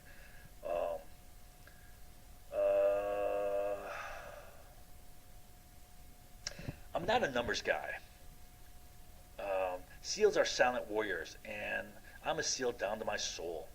As I hoped I made clear, I don't feel SEALs should be singled out publicly as a force. We don't need the publicity. We are silent professionals, every one of us. The quieter we are, the better able we are to do our jobs. All right? Okay, so that's what he says. All right? Cal is acutely concerned with the numbers competition. Throughout his book, he repeats it over and over again, how he's got to get his reputation up, how he's got to get his numbers up, right? How he wants to be the top sniper, which he says he wants to be over and over. Over and over again, he talks about it in terms of building his reputation. How ridiculous is it for Cal to say SEALs like to keep quiet about what they do so that they can do it better, when he blabs it to the world in a book about what SEALs do, explaining in detail their operation, especially sniper tactics, bragging on and on about their exploits, including bar fights. There's nothing quiet about him. He's the antithesis of quiet. His book is just blab, blab, blab about, it's loaded with brags, though he tries to paint himself as being humble. Ego, reputation, motivation, numbers do matter to him. There was a little bit of competition between myself and some of the other snipers during this deployment to see who got the most kills. I did want to be the top sniper, at first I did want to be the top sniper. So he admits it right here. I did want to be the top sniper. Right? Got the most kills. There was a bit of a competition. So he admits there's a competition to get the most kills. Right? At first, there were 3 of us who had the most kills. Then 2 of us started pulling away. My competition was my sister platoon working on the east side of the city. His total shot up at this point, pulling ahead. Our big boss man happened to be on our side of the city, and he was keeping track of how the platoons were doing. As part of that, he had the sniper totals. He tweaked me, right? Tweaking his ego a little as the other sniper pulled in front. He's going to break your record, he teased. You better get on that gun more. Well, things even out real fast. Ooh, all of a sudden, I seemed to have every stinking bad guy in the city running across my scope. My total shot up, and there was no catching me. So, boy, he was lucky that all of a sudden every bad guy was running across his scope, right? There was no catching him. So this was a race for him. You can tell clearly this is a race. That numbers do matter. It's a competition, and he wanted to be the top sniper, and he got tweaked by, the fact that he could get tweaked by his commanding officer, probably at least the commander or so. My total shot up, and there was no catching me. Kyle states his motive in black and white. He wanted to be the top sniper. So numbers are important to him. Even though he says throughout, oh, no, numbers aren't important to me, well, it comes through clearly. To him, it was a competition. He says that. His commanding officer played upon his ego-driven competition to get Kyle to get more kills, right? So that's wrong by this guy, right? This is a very different motivation, far apart from doing your duty, serving your country, protecting his fellow soldiers, right? I'm not saying he didn't do that. I'm saying that there were clearly and undeniably other motives involved, which were not pure and righteous, and that were corrupt, right? And that could possibly shade and distort his assessment of a valid kill. Getting kills to build your reputation and be a top sniper is the worst motivation in war, right? It's about building your ego, and at the cost of someone's life. All Kyle's talk of being badass in bar fights throughout the book. So throughout the book, he talks about badass about a dozen times. Kyle uses the term badass about a dozen times in his book. He's almost like obsessed with it. It's clear he wants to be the badass, right? He said that being SEAL was all badass, in the worst way, maybe for himself, but certainly for the eyes of others. Anger over glory obtained by his superior. So this shows he's got concern for glory. He's envious for glory. Meanwhile, the brass got huge promotions and congratulations for their part in the war. They got the glory. Bullshit glory. Bullshit glory for war they didn't fight and the cowardly stance they took. All right. So he is envious about the glory they got. Right? Why should he worry about that? Right? He's concerned with glory. Why should he be worried over glory? Whatever his real underlying motives, without any question, he's concerned with glory. Glory, therefore, is obviously important to him. If they were really cowardly, he has a right to be concerned. But he shouldn't be concerned with glory, one way or another, right? In this case, it's envy, and envy is a product of covetousness. Want of glory or envy of glory has nothing to do with being a selfless, sacrificing soldier, right? A soldier who's going to do things moral and upright. Glory is all about ego. Cal doesn't just have greed for glory. He has envy for the glory others get. So he wants glory. Mark Lee's letter is about a person who's blinded by a pursuit for glory. You get to Mark Lee's letter pretty soon here. All right, so this is concerned with ego, concerned with appearances. 90% of being cool is looking cool. So he's concerned about how people see him.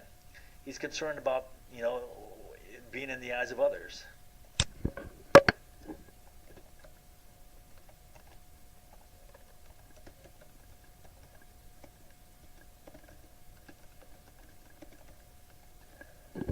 All right. The context of the statement: I wore my helmet from time to time. Admittedly, it was not often. The general exception to this was at night, I'd wear the helmet so I have a place to attach my night vision to. Otherwise, I'd wear a ball cap, a platoon cap with a Cadillac symbol adapted as our unit logo. Why a ball cap? 90% of being cool is looking cool. So he's concerned about looking cool. And you look so much cooler wearing a ball cap. All right. That's just pretty pathetic. It wasn't that I thought I was tougher or better than the Marines were. It was that I knew that was the way people looked at us. And I didn't want to let those people down. I didn't want to fail in their eyes. He's concerned about, the eyes of others, right? Which is all concerned about what? Them? No, he can give a rat's ass about them. He's concerned about himself and his reputation in their eyes. That's the line of thinking. That's beaten into us. We're the best of the best. We're invincible. I expect many people will say, well, what's wrong with this? For a soldier, being motivated by what other people think of you has nothing to do with duty, honor, courage, and sacrifice. The thing about being a soldier is you have the greatest responsibility. You have more responsibility than the doctor because you hold in your hands the life or death of people. And it's not something to take lightly. Well, I got into a lot of fights. I didn't start most of them. So here we go about his fights, right? He's bragging about his fights. He gets in a lot of fights, right? He says it's a SEAL staple. I'm not going to go through all this, right? He's obsessed with the bragging rights, being badass. Girls gravitate toward him. So he's talking about bragging rights again, earning bragging rights, right? That's ego. We go in with extreme confidence, talking about the SEALs. Maybe we're loud. People take notice of, okay, he's concerned about what other people think of us, of them, right? In the eyes of others, like, oh yeah, we're badasses. Look at us. Girls gravitate toward a group of SEALs. So all the girls just go crazy over SEALs, right? So more things about fights. He's bragging about his fights and more fights. So that's the title of this section, right? A few of the women turn their attention toward our guys, right? So he's talking about fights he got in with off-duty police officers and firemen, right? And he says, the SEALs walked in and the women took notice of them, right? And they got the policemen all jealous, and so they got in the fight, right? Because they're SEALs and they're chick magnets. You might think it'd be tough to get into drunken brawl. He's talking about a fight he got into in Kuwait here. So more of his fights. Concerned with his reputation and appearances. Kyle writes at the beginning of his book, I don't worry about what other people think of me. Are you kidding? Throughout the book, he's worried about what people think of him. This is such a joke here. Throughout his book, he's concerned about what people think about him. It's all about his reputation. It's all about what people think about him. Are you kidding? He's acutely concerned about his reputation, which means he's acutely concerned about what other people think of him. Everything listed above speaks to that fact, that he's hyper concerned with his appearance and in the eyes of others. He wants desperately to be the hero. So here's Mark Lee's letter we talked about. It's about ego and glory, wanted ego and glory. So Mark Lee wrote a letter, and this came up in Clint Eastwood's movie. Mark Lee was a member of 3rd Platoon, same platoon as Kyle, and Kyle's friend. This is what he had to say about glory in his letter. Glory is something that some men chase, and others find themselves stumbling upon, not expecting to find them. Either way, it's a noble gesture that one finds bestowed upon them. My question is, when does glory fade away and become a wrongful crusade, or an unjustified means which consumes one completely? All right? So, someone chasing after glory. And then he says, I've seen amazing things happen here. However, I've seen the sad part of war too. I've seen the morals of a man. So he's talking about a specific person here, a man. I've seen the morals of a man who cares nothing of human life. I've seen hate towards a nation of people who has never committed a wrong except being born of a third world, ill-educated, and ignorant to Western civilization. It is not everyone who feels this way, but only a select few, but it brings questions to mind, right? Here's a little bit of honesty from a person, Mark Lee. Lee says that some people chase after glory and that the pursuit of glory becomes a wrongful crusade which consumes one completely, right? And then he says, I've seen the morals of a man who cares nothing of human life, right? Does this fit Kyle, where he said killing is fun, right? That he wants to kill everyone with Korans, that he hated it, he can give a flying fuck about the Iraqi people, that he wanted to kill them because it was good psyops. I have seen hate towards a nation's people who has never committed a wrong except being born of a third world, ill-educated, ignorant Western civilization. It is not everyone who feels this way, or even select few, but it brings questions of mind. It's only speculation, but I have to wonder who Mark Lee is talking about here. Right? Did Kyle chase after glory? Absolutely. Did he want to be the top sniper? Absolutely. Did he see it as a competition? Absolutely. Did he want to get his kill numbers up? Absolutely. It says over in his book. Did Kyle think the war did he think of war in terms of a crusade? Absolutely. In fact, he had a crusader cross on his arm, tattooed on his arm, right? And that was part of his distorted, twisted version of Christianity, which has nothing to do with what Jesus Christ taught, right? It's an obscenity in terms of Jesus Christ. He had a crusader cross tattooed on his arm in red, standing for blood, which stands for killing. Did Kyle have a cavalier attitude toward killing? Absolutely. He said it was fun, right? He said he made a game of it. He said he had to try to, seek a little variety in killing. Otherwise, it got boring. Was Kyle bigoted and hateful towards Iraqis? Absolutely. Was he...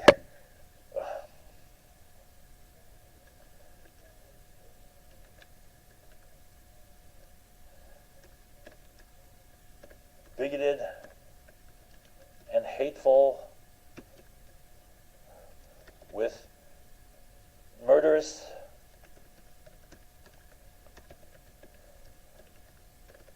toward Muslims? Absolutely.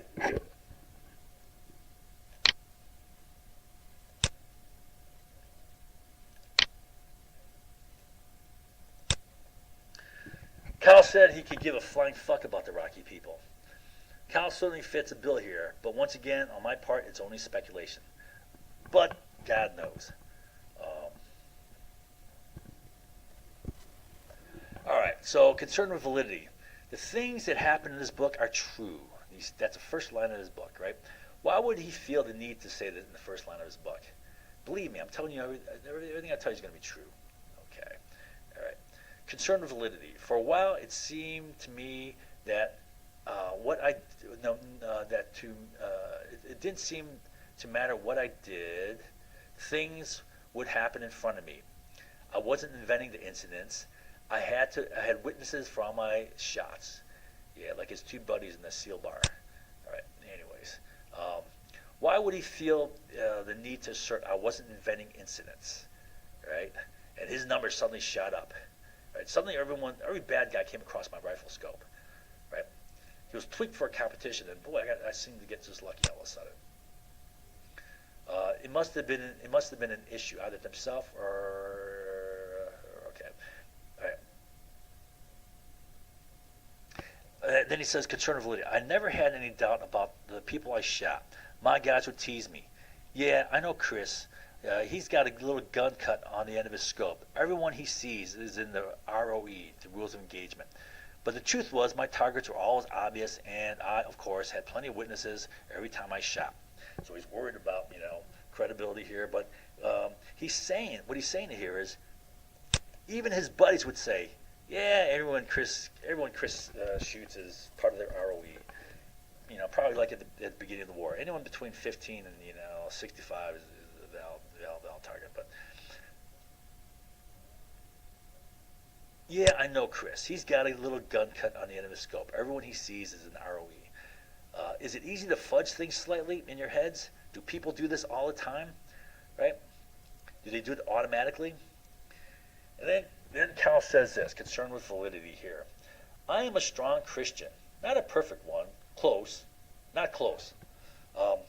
But I strongly believe in God, Jesus, and the Bible. When I die, God is going to hold me accountable for everything I've done on earth. Why is he even talking about this in his book? He may hold me back until the last and run everyone else through the line because it will take so long to go over all my sins.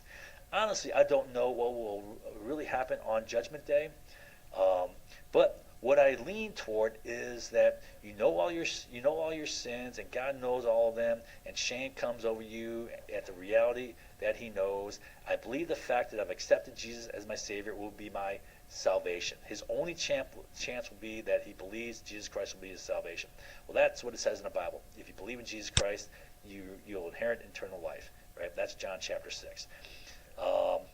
Honestly, I don't know what will happen to me on Judgment Day. But in the back room or wherever it is, when God confronts me with all my sins, I do not believe any of the kills I had during the war will be among them. Everyone I shot was evil.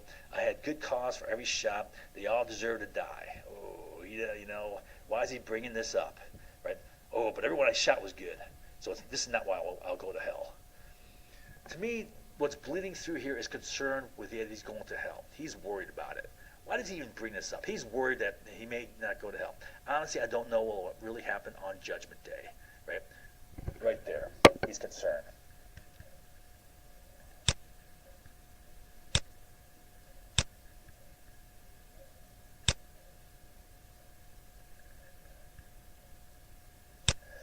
All right. He's worried his only hope for salvation is his belief in Jesus as his Savior. Also, the fact that he's emphasized that he doesn't believe any of his kills in Iraq were sins makes me suspect. He's really concerned. Why does he say, I do not believe, right? Like, any of his kills I had during the war will be among them. Why isn't he more affirmative? Add it all up. He's saying he doesn't believe in his kills were unrighteous. He's saying he may be held last on Judgment Day. Saying he doesn't know what will happen to him on Judgment Day, saying God will take him to a back room on Judgment Day, saying that in light of the above, his only hope of salvation will be his acceptance of Jesus Christ. Right? He sounds worried, and to me, he sounds unsure and concerned. But that's pure speculation on my part. Who knows? Only God knows. Do I trust Cal though? Not in the least bit. I don't trust this guy at all. He's a proven record of being a pathological liar. He was driven by ego and glory. He was extremely concerned with numbers to be the top sniper. He had total disregard for the lives of not only those who he killed, but all Iraqis as well, saying he didn't give a flying fuck about them. He loved killing, had fun killing. He made a sport of killing. He sought variety, in ways of killing to make it a game. He repeatedly stated that he needed to build his reputation, right? And he loved being called a legend, and that reputation had its benefits. He said he believed killing was a psyops method. In the end, God is his judge. He's gone now, and God is just. And then here's the stuff about how he punched out. How he punched out Scruffface, who is actually Jesse Ventura, right? In a seal bar in Coronado, California, quote, he says, I was sitting there with Ryan and told him that Scruff was holding court with some of his buddies. I'd really like to meet him, Ryan said. Sure, I got up and went over to Scruff and introduced myself. Mr. Scruffface, I have a young seal over here. See, Ryan, this is pissing me off because Ryan was blind. This is appealing to emotions, right? Mr. Scruffface, I have a young seal over here who just came back from Iraq. He's been injured. He's blind. He can't see. His eyes are gone. He's been injured, but he really like to meet you. Well, Scruff kind of blew us off. Scruff acted like he couldn't be bothered. All right. We went back over to our side of the bar and had a few more drinks. In the meantime, Scruff started running his mouth about the war and everything and anything he could connect it to. President Bush was an asshole. We were only there because Bush wanted to show up his father. We were doing the wrong thing, killing men and women and children and murdering and on and on. Scruff said he hates America and that's why he moved to Baja, California. 9/11 was a conspiracy, and on, saying more. The guys are getting a little upset. Finally, I went over and tried to get him to cool it. We're all mourning here. I told him, can you just cool it, keep it down? You deserve to lose a few. This is obnoxious. This is hateful, right? They're at the funeral of a fallen fellow SEAL who jumped in a grenade to save his buddies and got the Medal of Honor. And he's gonna say, well, yeah, you deserve it. You think anyone in the right mind, anyone who's not just an absolute crazy lunatic, is gonna say that? Especially a Navy SEAL when these are his comrades. He then bowed up as if to belt me. I was uncharacteristically level-headed. The guy who runs people off the road and wants to beat him up for, cutting him off in traffic. I was uncharacteristically level-headed at the moment.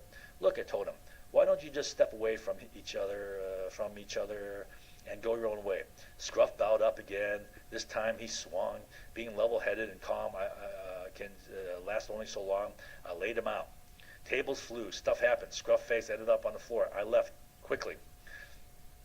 I have no way of knowing for sure, but rumor has it that he showed up to the Bud's graduation with a black eye. This is from his book on paper.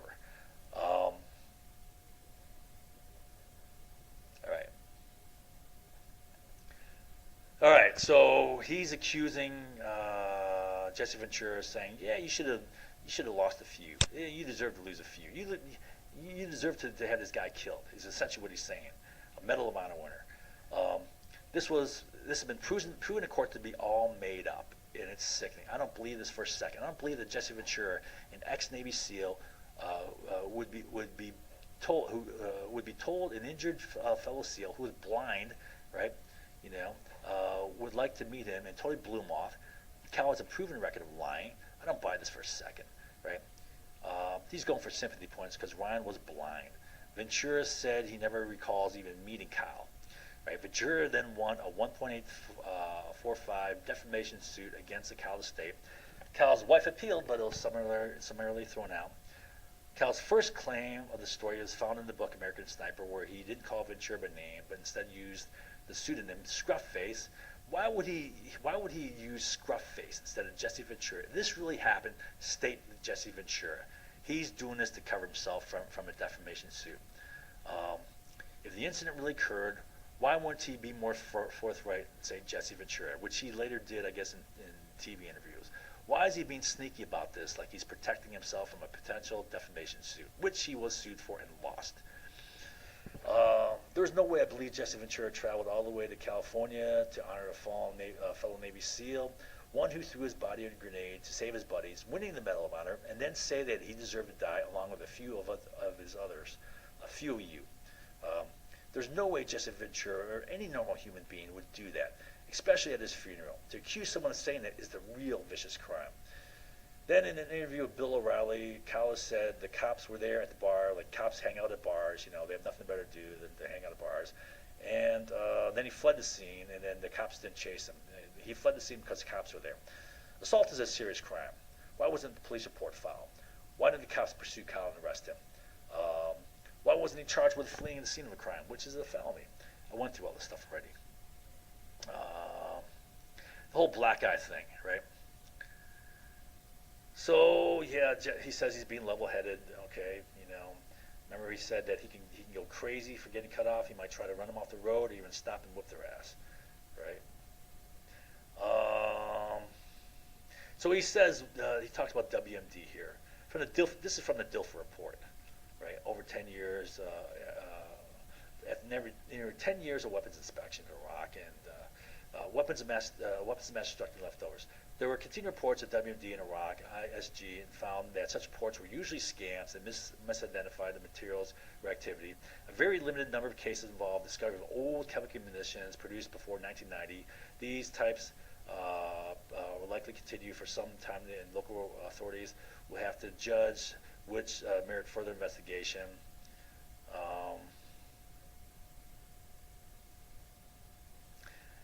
Okay, so let's review Chris Kyle here. He's an extraordinary liar. He's driven by want of reputation. He's concerned with what people think of him, right? He's concerned about his reputation. Killing was a competition and a game. Killing was a way of building his reputation. He's a braggart. He's a simpleton. He bragged about his fights all over and over again, right? And how women would gravitate to seals because they're whatever, just such man candy. Um, he's a simpleton. He's ignorant and bigoted. Saying that he hates Muslims for being Muslim. And he wants to kill Muslims for being Muslims. He said that, I don't kill people because they hold Qurans, but I want to, but I don't. He has a disregard for injustice or justice, right? With those people ratting each other out, right? Using Americans to take care of their enemies, right? He's driven by ego. He loves killing. Killing for him was fun. He's a hero monger and a glory seeker. How is a guy like this an American hero, right? It's amazing. A guy like this is the antithesis of a hero, right? This is the antithesis of a good, solid soldier, right? For a guy like this to be your hero, you'd have to be just as simple and ignorant he is. All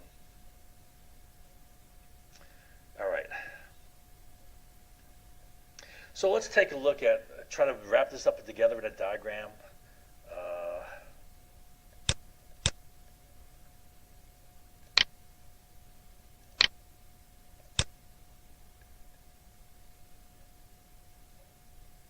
All right.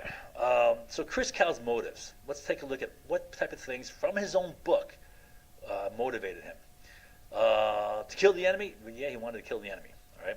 To protect Americans? Okay, yeah, he wanted to protect Americans. For patriotism, nationalism? Well, he seemed like a pretty patriotic guy from what came across. That's probably true, right? But is patriotism in and of itself a good thing? Right? It is not. Right? I can't stand patriotism. I can't stand nationalism. Right? Whether it's U.S. or whether it's German or Japanese or whatever, right? It's all about ego. It's all about self. It's all about building yourself up. It's all about ego association with your country. It's not about right or wrong. It's not about justice and morality. All right. It's not a commitment to something bigger than yourself because it's all wrapped up in self. But that's powerful. Why? Because the self is the most powerful thing that motivates people. All right, so another motive, he said, is to have fun. Another motive is to make it an amusing game. Another motive was is a form of psyops, to put fear into the Iraqi people. Like, you're going to trust Chris Cow to, in developing a psyops program, an effective psyops program that will not, backfire and complicate the problem. To be the top sniper, to have the most kills, to get his numbers up, to build his reputation, for the advantages of reputation, to build himself up in the eyes of others, to be the legend, his megalomaniac desire to be a hero, to be a badass, his unadulterated hate for Iraqis, combined with his out-of-control anger problem. He said he'll run people off the road, whip them, just for cutting them off. And how he had a warped view of Christian views, right, as a crusade, and how he hated Iraq Muslims, right, because they're Muslims. So his statements about Muslims, right, is really a projection of his own views. Okay, so now could these motives, apart from these, right, could they bias and distort his designation of a valid target? I'm not saying they did, because I don't know. Like I say down here, the only way you can truly know is to have video footage of the whole thing, right? But do I question Kyle? Yes, I do. We'll go through why, right? So he wanted to get his numbers up. Could that have biased and distorted his designation of a valid target? The fact that people do so easily bias, twist, distort, rationalize, and finagle their perceptions to suit their base motives and desires. This is what people do, right? They don't even know when they do it. They do it automatically, instantaneously, right? They find a way to reject something they don't want to believe. And no matter how goofy, ridiculous, and baseless their excuse is, they'll use that to toss out something they don't want to believe. And they'll justify, they'll do backflips and contortions to justify what they want to believe. The fact that Cal is an extreme pathological liar. Now, that's been shown by his lies, right? Then he says this. He even admits that his guys would tell him that. My guys would tease me. Yeah, I know Chris he's got a little gun cut on the end of his scope. Everyone he sees is in the ROE, the rules of engagement, which means everyone he sees, his own boys would say that everyone Cal sees is a valid target, right? So, is that evidence is that indication he may have biased or distorted the designation of a valid target? Yeah, it is, but can you prove it? No, you still can't prove it, right? But do I trust Cal? Hell no. Chris Cal then said, then the Mark Lee letter about a guy who matches Cal's description to a T. Seeking glory as an unjustified means that consumes one completely. Was Cal a glory hound? Absolutely, right? His fierce hate of Iraqis. He said he can give a flying fuck about them. He said he wanted to kill Muslims just for the fact that they're Muslims. On a wrongful crusade, Chris Cal said he was on a crusade. He had a Crusader cross tattooed on his arm. A person with morals of a man who cares nothing about human life. Did he show he had cared nothing about human life? Yeah, he said killing was fun. He made a game of it. His first kill, he said that, it was no big deal. That's his first kill, which, Clint Eastwood shows him as being like all broken up and upset about. Having hate towards a nation, people who have never committed a wrong. Did Chris Cal hate the Iraqi people? Yes, he did. He said he couldn't give a flying fuck about those Iraqi people, right? And then Chris Cal's worried that he's not going to go to heaven, right? He's worried he's done. Chris Cal worried he's not going to heaven for the things he's done, and it bleeds through. He's worried about his kills, even though he says he isn't, right? It comes through that he's worried about his kills, right? So am I thinking that, could he have biased this? Yeah, I'm thinking so. Can I prove it? No, right? Can I prove he's a liar? Yeah, he's a filthy liar. Can I prove this guy's an ego hound? In his own words, he's an ego hound.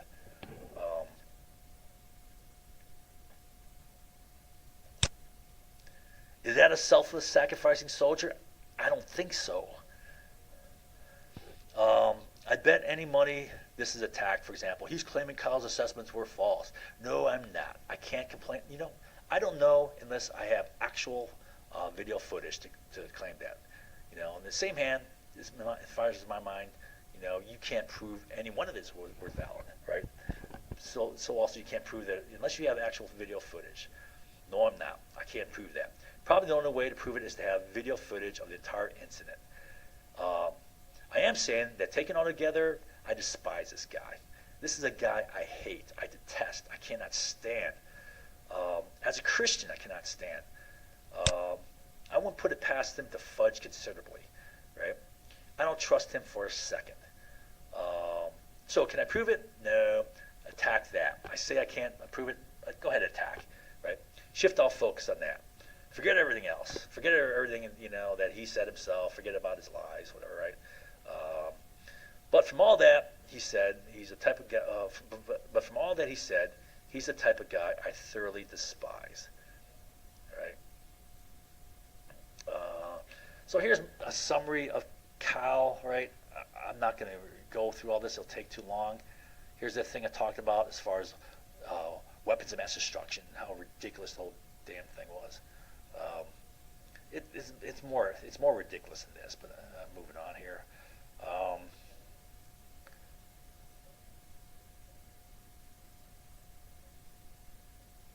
Here's some quotes from Cal. I'm not lying, exaggerating. They would say it was fun, building my rep. I love what I was doing. Maybe war really isn't fun, but certainly I was enjoying it. I don't shoot people with crayons. I like to, but I don't. I miss the excitement, the thrill. I love killing bad guys. But at times it was a game. When you're in a firefight every day, you start looking for a little variety. You need a little spice it up a little bit. I was already sniping and loving it. I only wish I'd killed more. After his first kill, he said, but I wondered how I would feel about killing someone. Now I know it's no big deal. Right?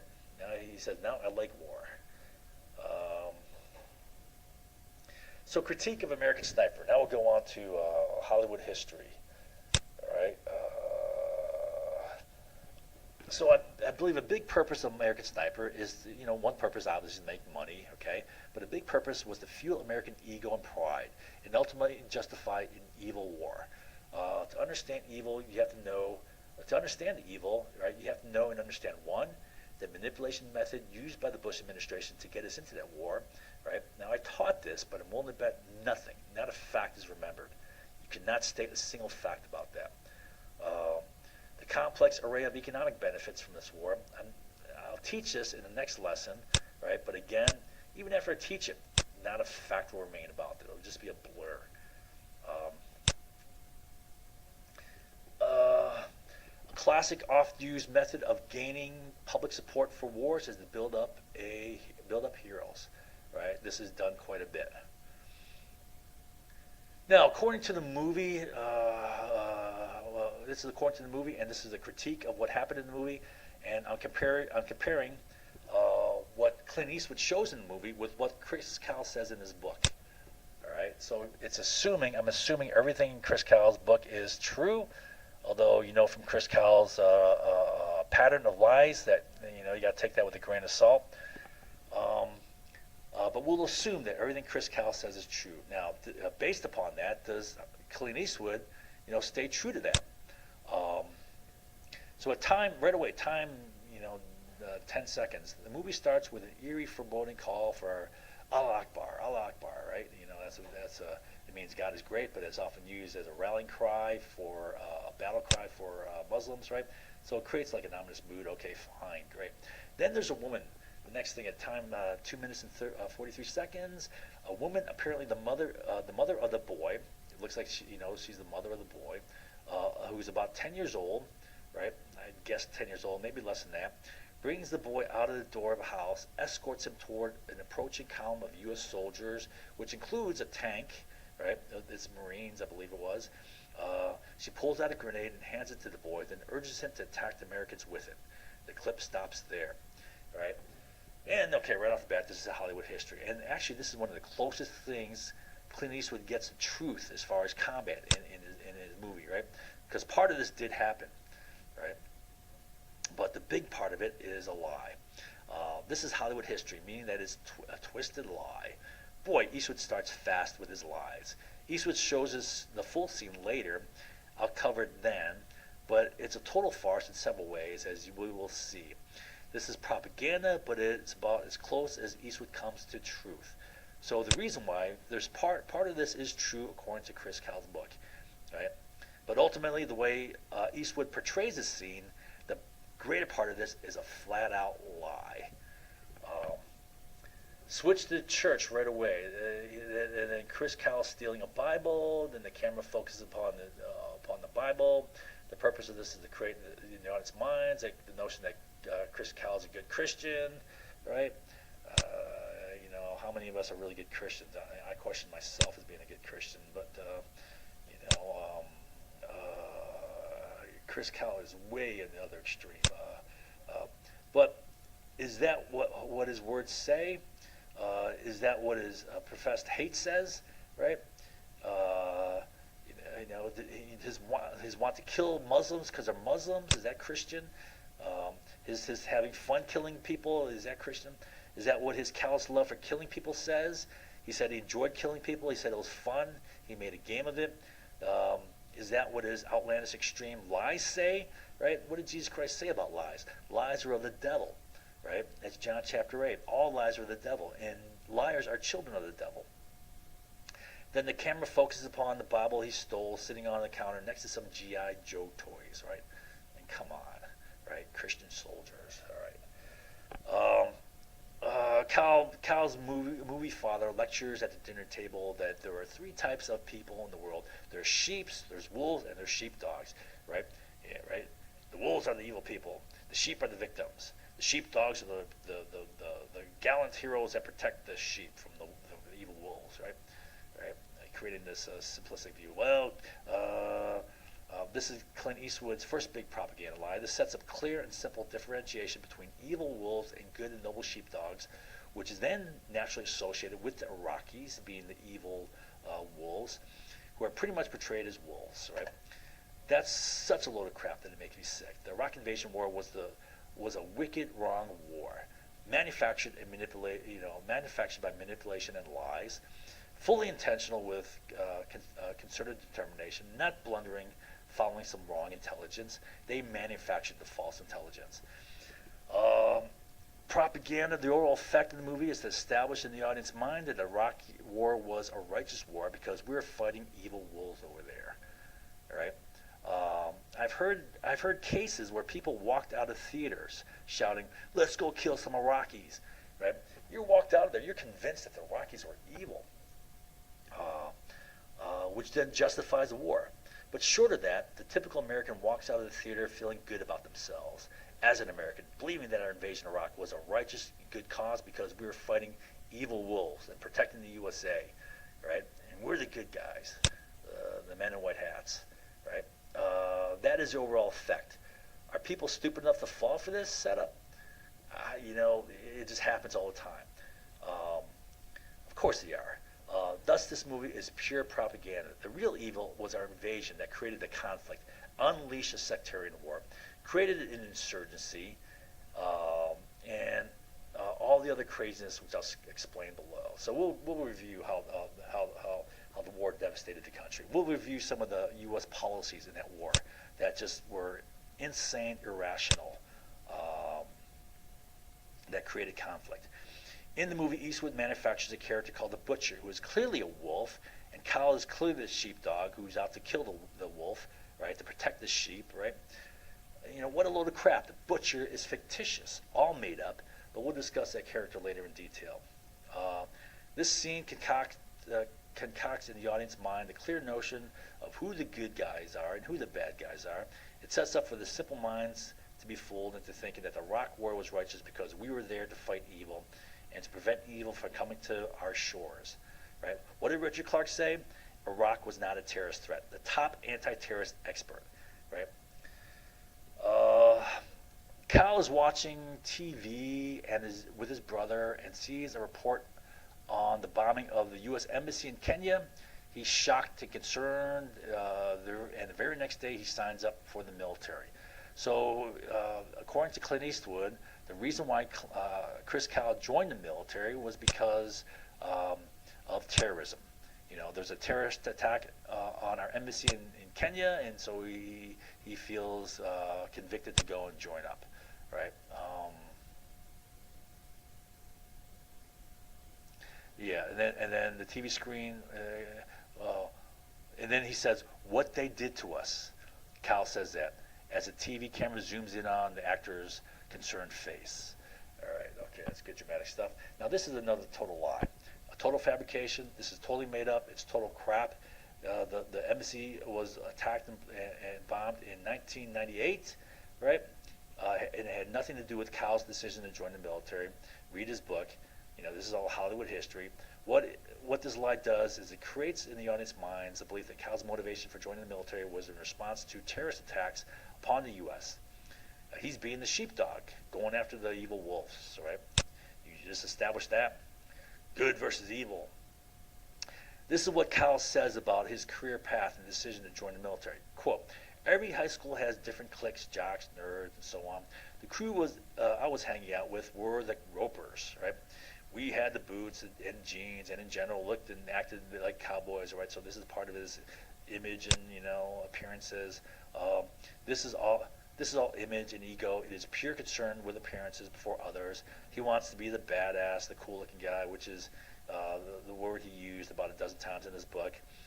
He wants to be the cowboy. For him, that starts with appearances. He got involved in rodeo, right? After high school, he became a professional rodeo rider. Then he broke his hand, ending his rodeo career. Quote, "My rodeo career was over, but I continued partying like I was on tour." So he wants to be part of the crowd still, right? "I ran through my money quickly, and so I started looking for work after school. I found a job in a lumber yard as a delivery guy, dropping off wood and other materials. Then he went to work as a ranch hand while taking classes. Then he says, studying and classes were not my thing. With my rodeo career ended, I decided that I would quit college, right, stop ranching, and go back to my original plan, join the military, and become a soldier. So that's his original plan. Long before this is in 2006. 1996. 2 years before Kenya. All right.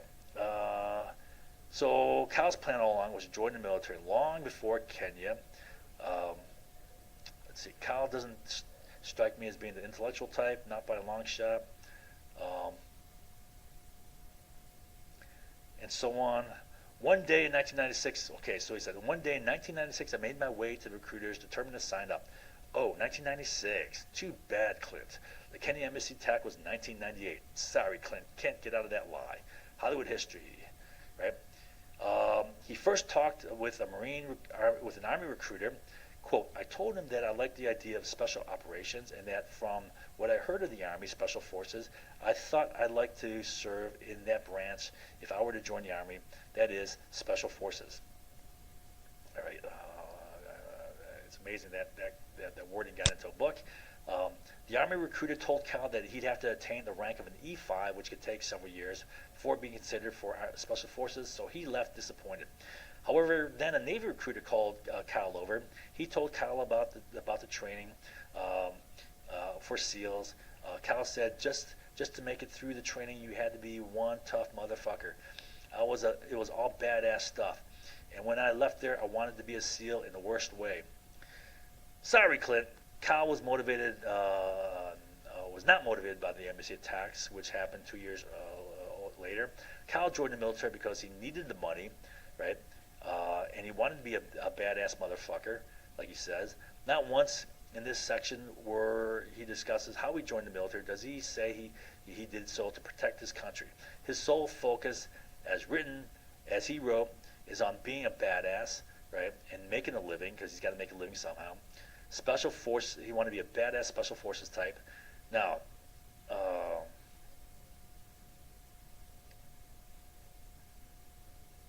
okay. What did I say there? I don't even know what I said. Okay. Then Cal was rejected by the Navy because he found he had pins in his hand due to that rodeo accident. Cal then wandered from ranching job to ranching job. Before the winter of 1997, he ended up in Colorado. Then he got the call the Navy would take him.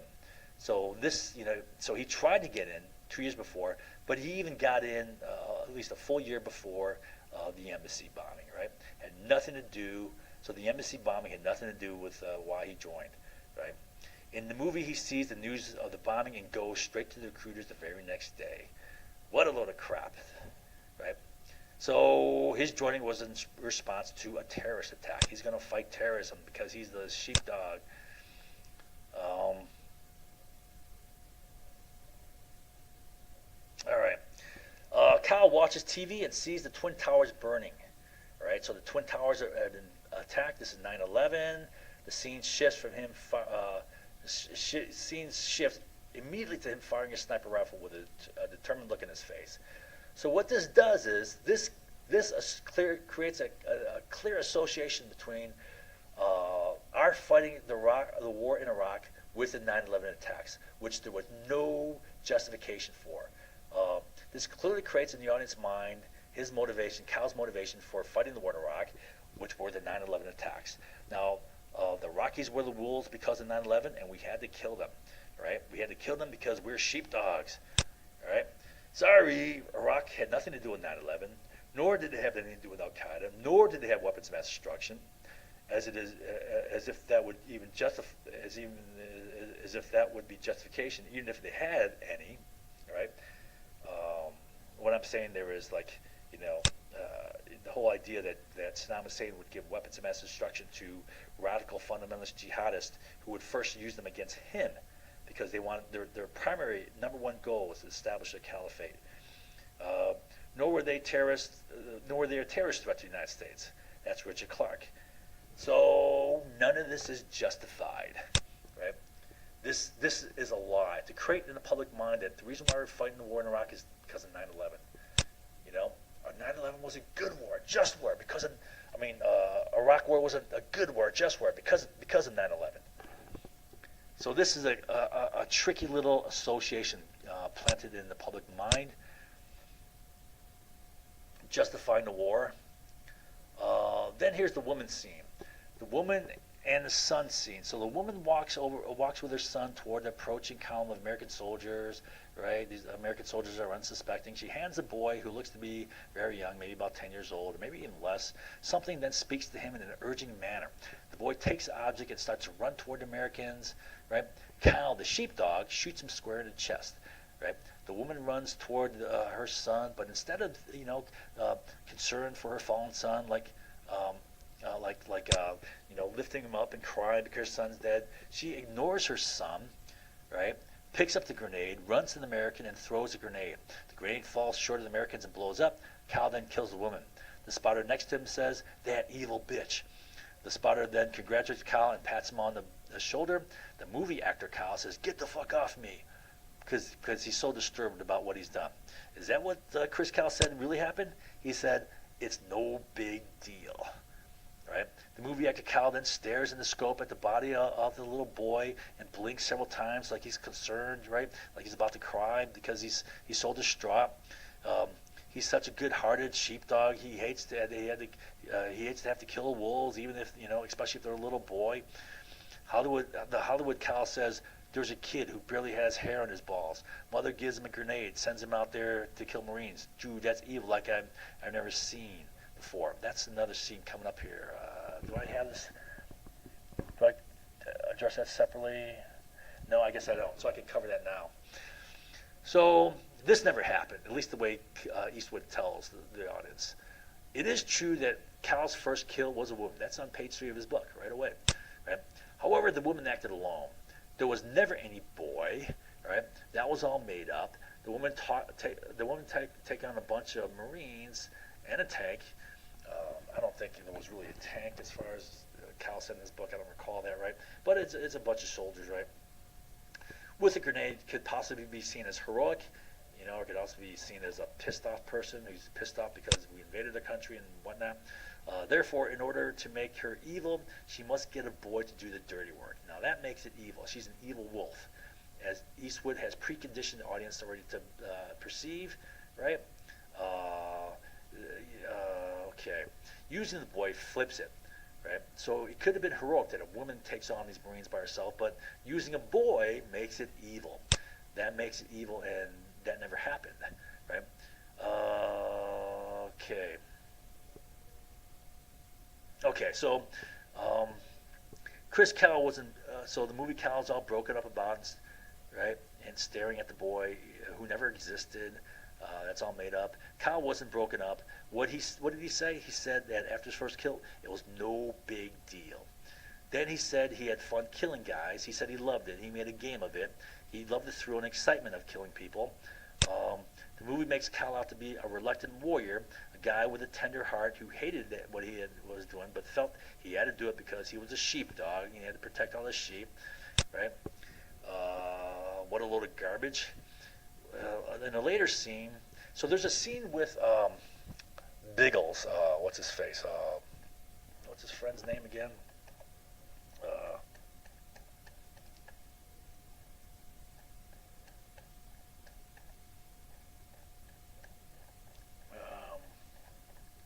Spacing on his name.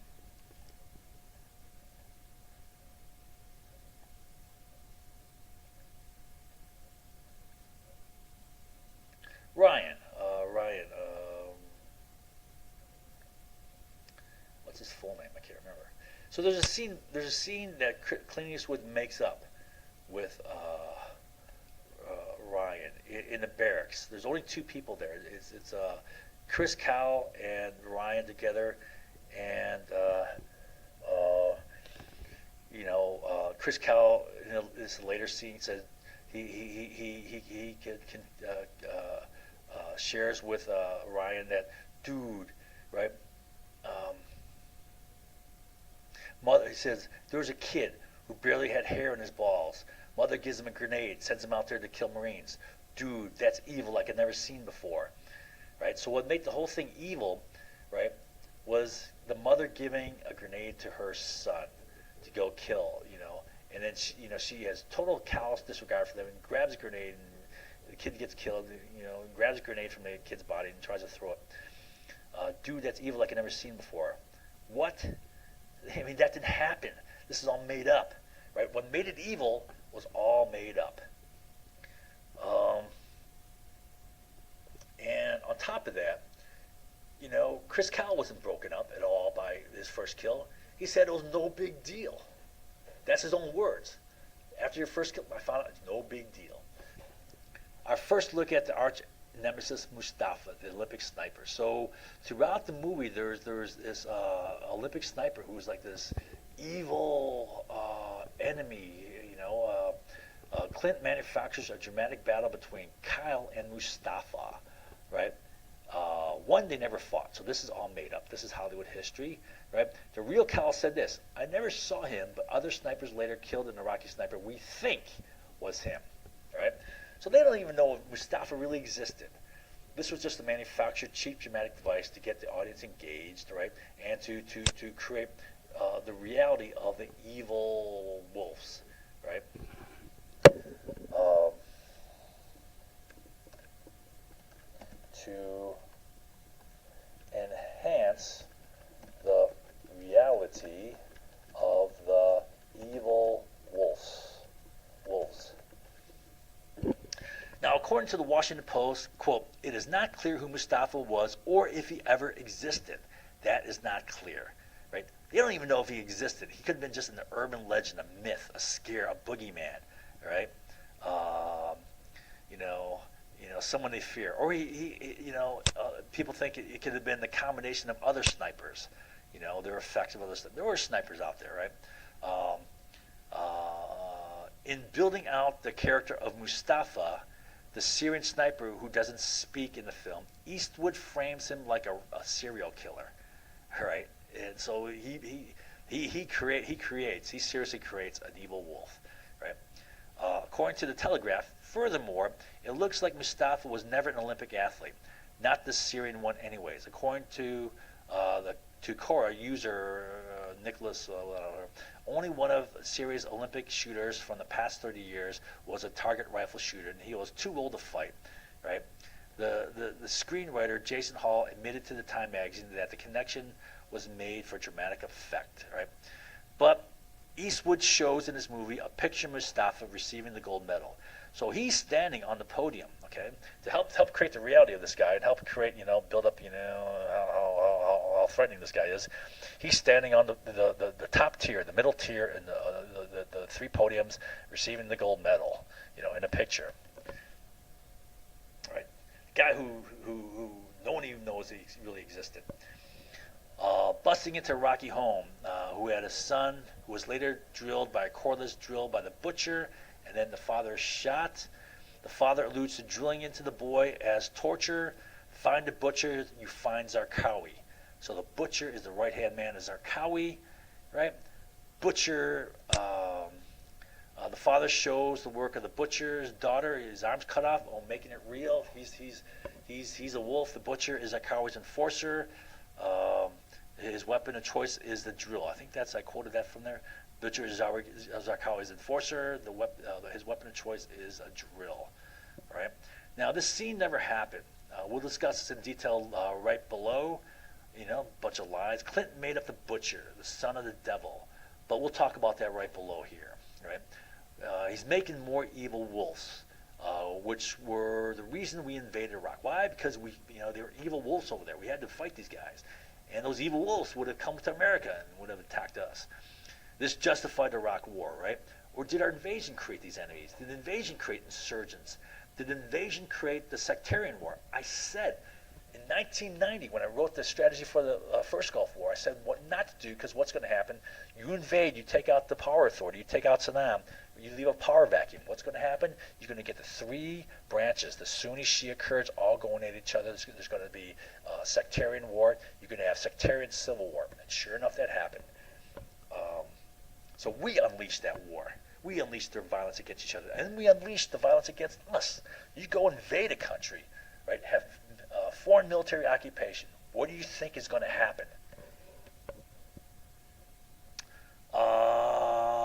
So our invasion unleashed all that sectarian violence, right? Which I said would occur back in 1990. I said that's going to occur. It was obvious.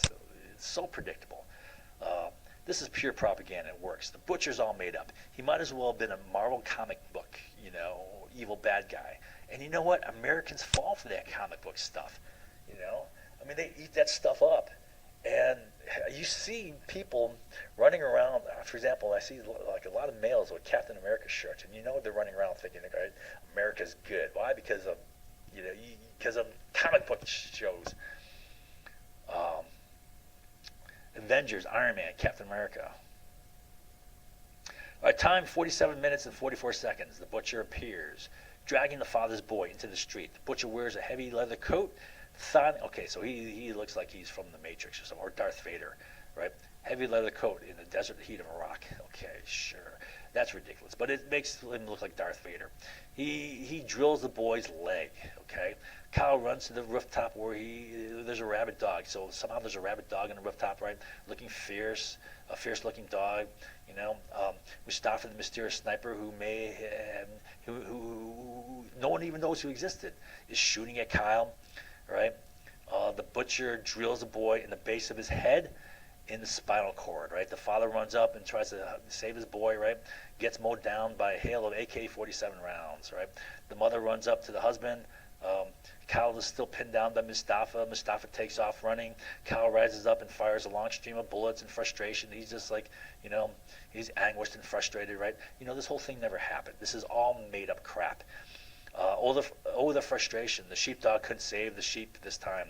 Kyle is frustrated. He wants to get Mustafa, but he goes home in 3 weeks.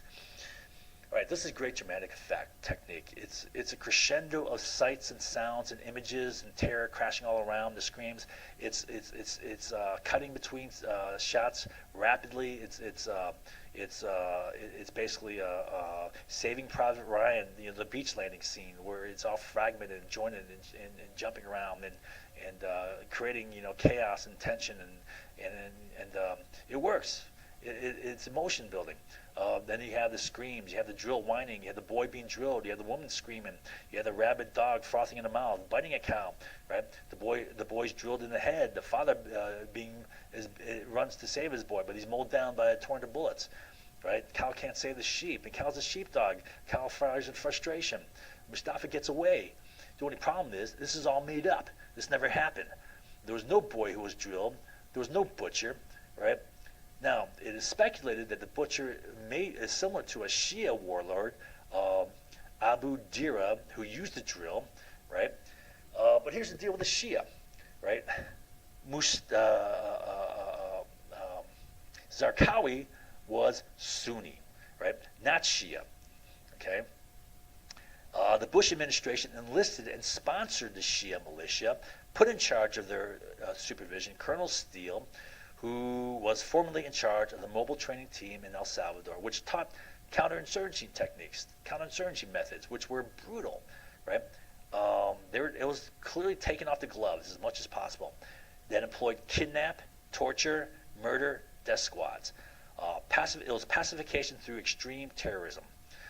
And guess what the Shiite militia started using? Kidnap, torture, murder, death squads. The mutilated bodies of tortured Sunni men were being dumped in the streets every day, right? Well, what do you know? Surprise, surprise. Abu Dura was a Shiite, and he used a drill, right? He was not Sunni. The fictitious butcher is Zarqawi's right-hand man. Zarqawi was a leader of Al-Qaeda in Iraq, which is Sunni. So the butcher, who doesn't even exist, was on the wrong side to begin with. More Hollywood history, making up crap. But this scene, it becomes real in people's heads. My goodness, how evil they are in Iraq, right? To drill into a boy's skull, right? Never happened, right? Then he mowed down his father. Never happened. All right, here's a minor point. Kyle's, the movie says there's 180,000 bounty on Kyle's head. Now you're the most wanted man in Iraq, right? Okay, right. Now all snipers had a 20,000 bounty on their head, right? Kyle said on Conan that his bounty was 80,000. Maybe it was, maybe it wasn't. Whatever Kyle says, I take with a grain of salt. Truth, maybe. Exaggeration, maybe. Grain of salt, right? But it wasn't 180,000. That's a minor point. I heard do you want to put together a direct action squad to hunt down the butcher? We got some intel indicating his area of operation. I want you to put the fear of God into these savages. Sorry, butcher was fictitious, all made up. All made up crap. If there was a butcher, it was that Shiite Abu Dara, not a Sunni. And then a time, 1 hour, oh, there's evil here. We've seen it. Okay. You got wolves, right? Yeah, there's evil everywhere, Lee. Oh, you want those motherfuckers to come to San Diego, New York? We're protecting more than just dirt, this dirt, right? What did Richard Clarke have to say? Iraq was not a terrorist threat to the United States, right? This is pure propaganda. This is all a lie, and only simple minds would fall for this. You just know so many people fell for this. You just know so many Americans fell for this. They eat this stuff up, right? Just like they fell for, Iraq did 9/11. What did Richard Clarke say? 60% of Americans believe that Iraq did 9/11. Richard Clarke, that's his book, Against All Enemies. Iraq is no terrorist threat to the United States, nor a connection with Al Qaeda. All the evil over there was made by the war, which we made by invading and instigating it and drove. We unleashed evil, we made hate, and this was the high octane fuel that drove ISIS. So we further drove the formation of ISIS, right? Even throwing these guys together, the people who were enemies, driving them together and joining forces in camps like Camp Bucha. What do you think is going to happen when we invade a country, destroy the economy, destroy opportunity? We had de-Baathification. We destroyed their army, dismantled their army, right? What are these guys going to do, right? They lost their entire careers. They lost their pensions, right? For example, the military. They had access to their guns. We're going to pick up their guns and fight us. We occupy it. We create and promote an insurgency, sponsoring Shia militia, using torture, murder, death squads. We use torture itself, right? We set up detention centers, use torture. We say that nothing's torture unless they die or their organs fail, right? And then the second part, the very next page of that Bush document, very next page is say, well, you know what? If anyone does violate the order against torture, in order to prosecute them, you have to prove that they willfully, committed a violation of the law, that they willfully wanted the person to die. Well, you can't prove that. You torture a person, and you can torture them up to death. If they don't die, then it's not torture, right? And if they die, then you have immunity because you can't prove that you did that intentionally. So that was the Bush policy on torture. All right, and for what 9/11? Hollywood history. They didn't do 9/11. Okay. Time 1 minute later, the entry into the family home. They're eating dinner with them and finding weapons cache, right? So Cal discovers the weapons and drags the evil father to the bedroom to see the weapons, which are so real because you see the weapons, right? This never happened. This is all made up, right? This is not in Cal's book. But what it does, it makes the average Iraqi appear to be deceptive, devious, sneaky, inviting Americans in, sitting down with them to eat dinner when they're the enemy, and eat a happy dinner with them when all the while he's a sneaky, devious, coward terrorist with hidden weapons, right? Cal is then portrayed as being the brilliant, perceptive genius who sniffs it all out, right? Goes and finds weapons. He somehow, senses it and goes and finds the weapons. This is pure propaganda, making the Iraqis appear devious and perfidious, luring innocents into their lair like a spider luring Americans into their devious web with a false happy dinner. All right. It's a load of crap. Never happened. This is all made up. This is all made up Hollywood stuff. The fictitious Iraqi family man leading Americans to the insurgent hideout, and then subsequently the firefight. Butcher goes down, right? Butcher shot. Well, Butcher never existed. Mustafa is called and goes into action, right? There are a lot of firefights, sure, but Butcher never existed. Mustafa may never existed, right? But even if he did, Kyle says himself he had no contact with him. Okay, then there's a pneumatic wrench scene where, I guess Cal's back in the United States visiting, and he's in a garage, and then he hears a pneumatic wrench going, or what it could have been. Yeah, it could have been a pneumatic, impact wrench, right? And then he reminds him, it reminds you of the drill. Like he thinks of it, right, and you know what's coming to mind is his drill. So recalls a drill scene which never occurred. That was all fictitious. The function of this scene is to reactivate and refresh in the audience minds the evil wolves, and to show how Cal is tortured by memories, right? Is Cal tortured by his stay in Iraq? What did he say? Cal said over and over again he had fun there. He loved war, right? Go back to what he said. He said he enjoyed it there. He said it may not be fun, but I was sure enjoying myself. This motherfucker Mustafa is Kaiser fucking Sose, right? Kaiser Sose, that comes from that movie Usual Suspects. Who Kaiser Sose is this evil, devilish, sneaky, brilliant genius, right? Yeah, Mustafa's Kaiser Sose. So Mustafa, who if he really existed, and you don't know if he really existed, right? Never had anything to do with Kyle, right? Kyle says so himself, right? Kaiser Sose references from the Usual Suspect is used to emphasize his genius, devious evil. Again, this is a bunch of Hollywood crap. Mustafa hits Biggles in the face. Well, you know what? Ryan Job, I guess that's his full name, Ryan Job. Ryan Job was shot, but not by the evil nemesis Mustafa. More of a dramatic, contrived device. Evil Mustafa got Jobs, right? And Ryan Jobs was shot. He was blinded. Okay, Mark Lee wrote the letter. So in this scene at 129, Mark Lee wrote the letter. It's cited 2 weeks before his funeral. Cal's wife is sitting in the car, and Cal's driving, and she says to him, "Mark wrote that letter 2 weeks ago. Did he say any of that to you?" Pause. Like she's thinking, you kind of think. What you get is she's thinking, does any of that relate to you, right? Does any of that apply to you? Like she's thinking it might, right? Chris, I want to know what you thought of this letter. Like she's urgent about that, right? Then the movie Kyle says, that letter killed Mark. He let go, and he paid the price for it. Yeah, my ass. Like that letter got Mark Lee killed, right? This is such a load of horse crap. I don't believe this for a second that letter killed Mark Lee. Right? In that letter, Mark Lee was being honest about twisted motives of men, emphasizing their, a specific man, and how glory was what he was seeking for. It was an end, and that was a wrongful crusade, right? Was a means to the end, right? And reread the letter I have above. Lee doesn't exactly say it like that, but that's exactly what he means. I can't prove that this was about Chris Kyle, but everything in that letter smacks of Chris Kyle. Like I showed you before, everything fits Chris Kyle.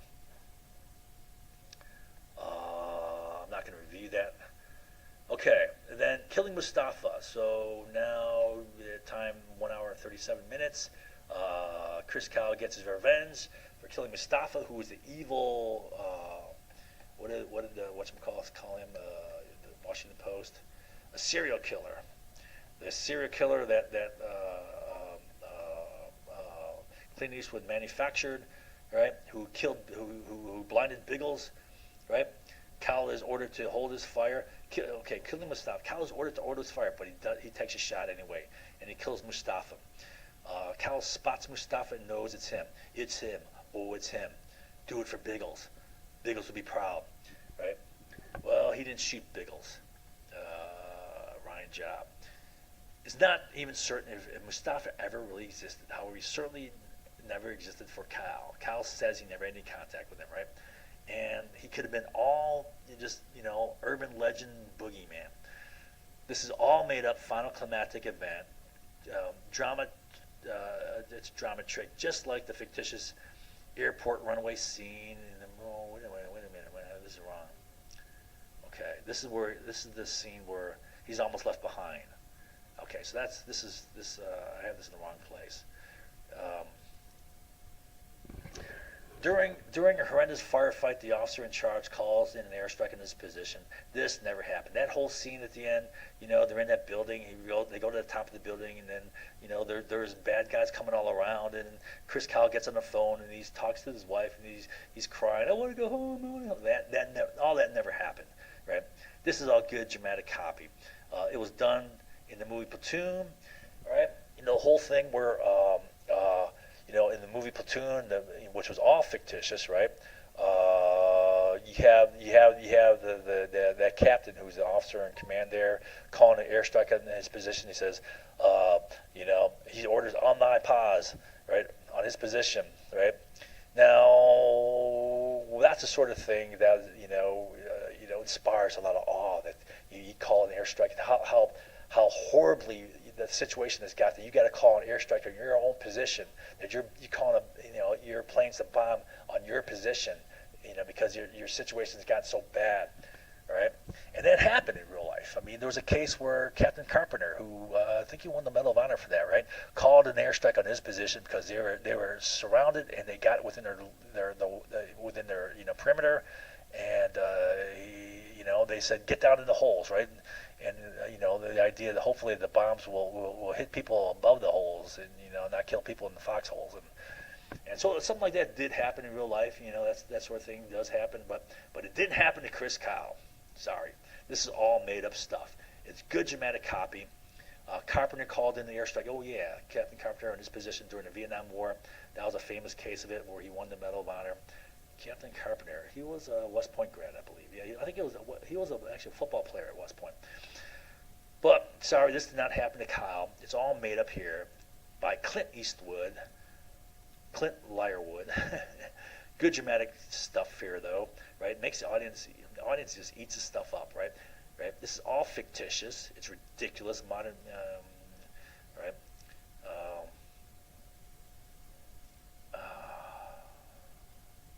Okay, all right. I can't remember why I said this.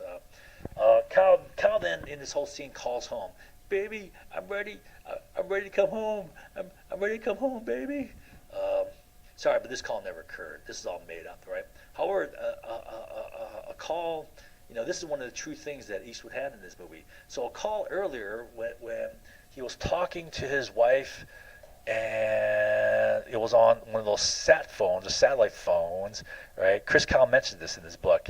And then a firefight broke out, and he dropped the phone, and then, all the noise was going on, all the gunfire and so forth, and his wife was like all panicked and whatever, right? Didn't know what's happened, and that did occur. That really, Chris Kyle said that occurred, and we take Chris Kyle on his word, and I assume we can take Chris Kyle on his word in this thing.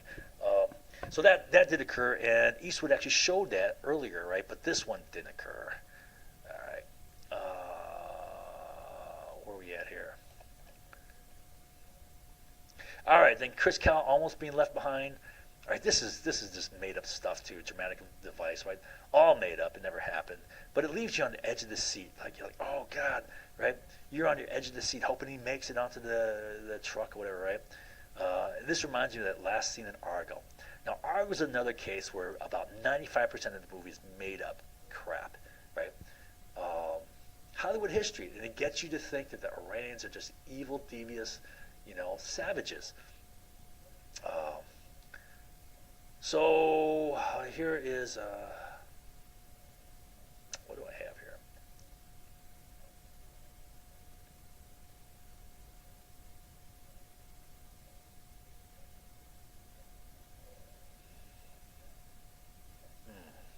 Do I want to cover all this stuff? All right, so I'll just cover this. Here's from a newspaper, The Guardian. Review of the American Sniper concludes, verdict. Clint Eastwood's movie slathers myth on top of legends own legends. Right? So, I don't trust Kyle for a second, right? And apparently the Guardian doesn't either. I mean, even if you take everything he says in his book as true, then Clint Eastwood surely deviates from that. Makes stuff up. But the movie's effective. The movie effectively got people to think that the Rockies were just evil, devious wolves, and it justified that war. And that war was that to protect Americans, because the Iraqis did 9/11, which they did not do.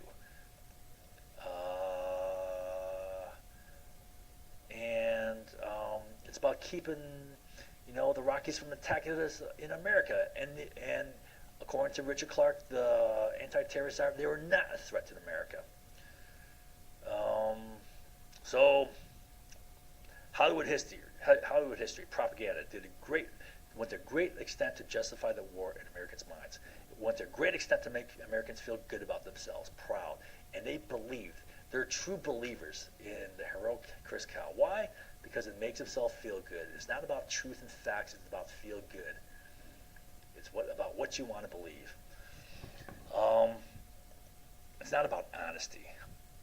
All right. Now, what is the overeffect of the movie? Justified the war in Americans' mind. Justified by the 9/11 attack, which they didn't do. Justified by their inherent evil of Iraqi people, which is the way they're portrayed. Justified by the fact that Iraqis are wolves and that we must be sheepdogs and protect the sheep. Makes it seem like a noble and just war. Doesn't address the fact that Iraq had nothing to do with 9/11, no connection with Al-Qaeda, and were in fact hunting down the religious extremists because they posed a threat to the Iraqi government. They wanted to take down Middle East government to establish their caliphate. Had no WMD. That's what Richard Clarke said, that in all their writings, their main goal, their number one goal, was to establish a caliphate. Iraq had no WMD, and even if they did, that didn't mean, which they didn't, that doesn't mean they would have used it in a terrorist attack on the U.S. or given it to religious extremists who would have been more likely of using it against the Iraqi government itself. Right? How stupid would that be? Oh, let's give it to the Al-Qaeda. Well, Al-Qaeda would turn around and use it against them to set up their caliphate. Okay, Iraq was not a terrorist threat to the United States, according to the top U.S. expert and leader on anti-terrorism, Richard Clarke. The insurgency and the sectarian civil war were created by our invasion. The fact that our invasion of Iraq greatly increased the terrorist threat. This is exactly what Richard Clarke said, right? And it's a no-brainer. Anyone, I don't know anyone, you question a lot of people, but anyone with any understanding of strategy would clearly see that this would be a major strategic blunder and would just play into the hands of bin Laden. It was a strategic blunder of the highest order, including the formation of ISIS and motivating Muslims around the world to become jihadists, right? Greatly bolstering their ranks. The movie doesn't address at all the methods used and things done to manipulate the American public and Congress into the war, which I taught you, though I know you don't remember any facts anymore. Provide an outline of the manipulation methods below. The movie doesn't address at all the economic benefits of the war, far more than just oil. Right? I'll teach you this in the next lesson.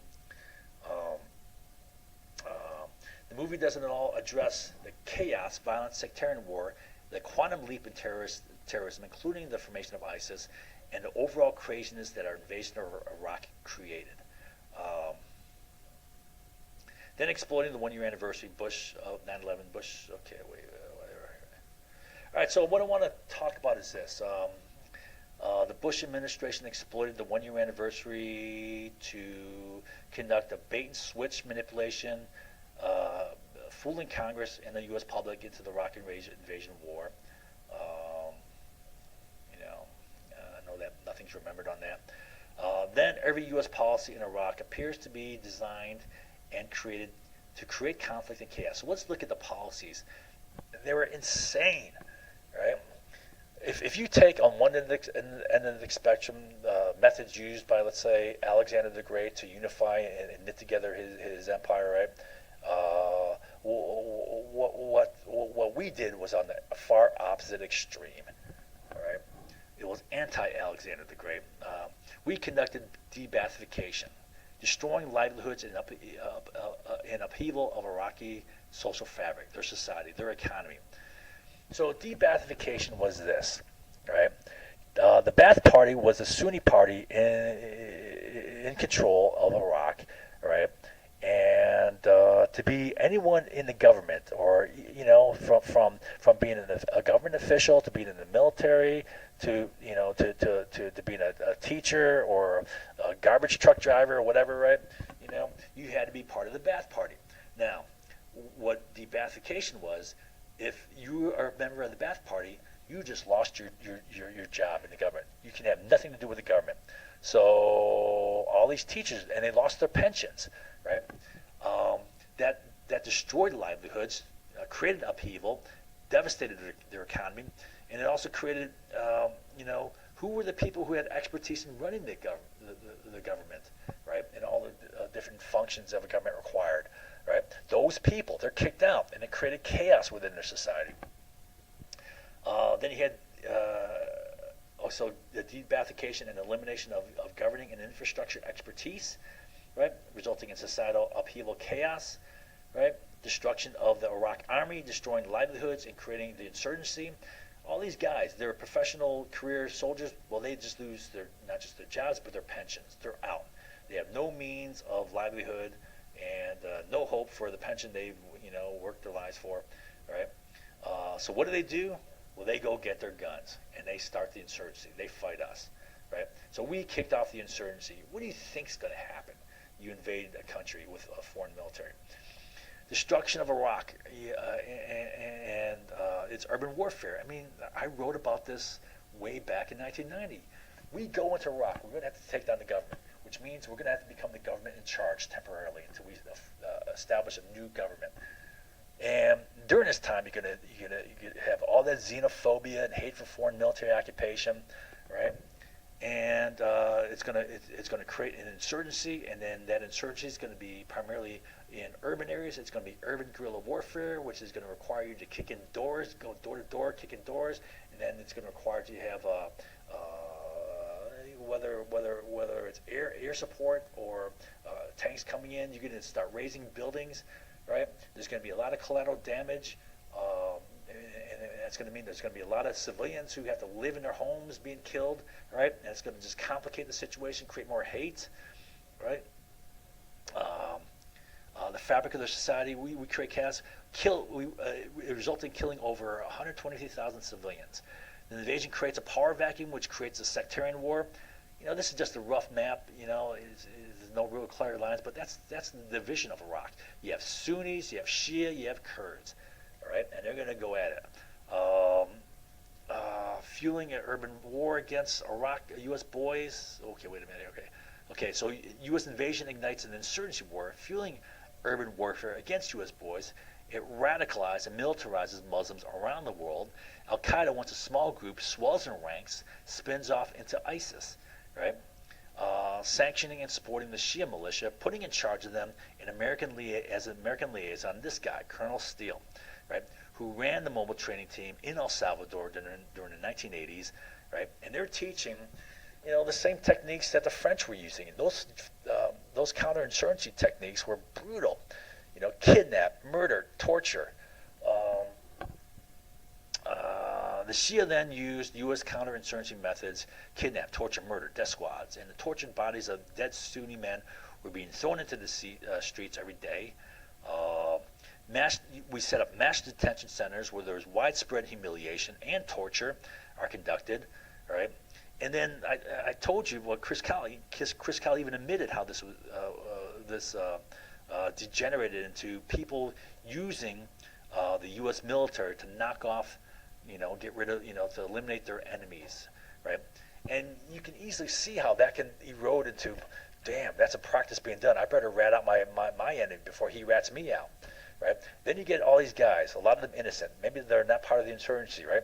They're thrown into these detention centers and they're humiliated and tortured, right? What does that do? That radicalizes more. And that stuff goes public, right? We're fueling more terrorists.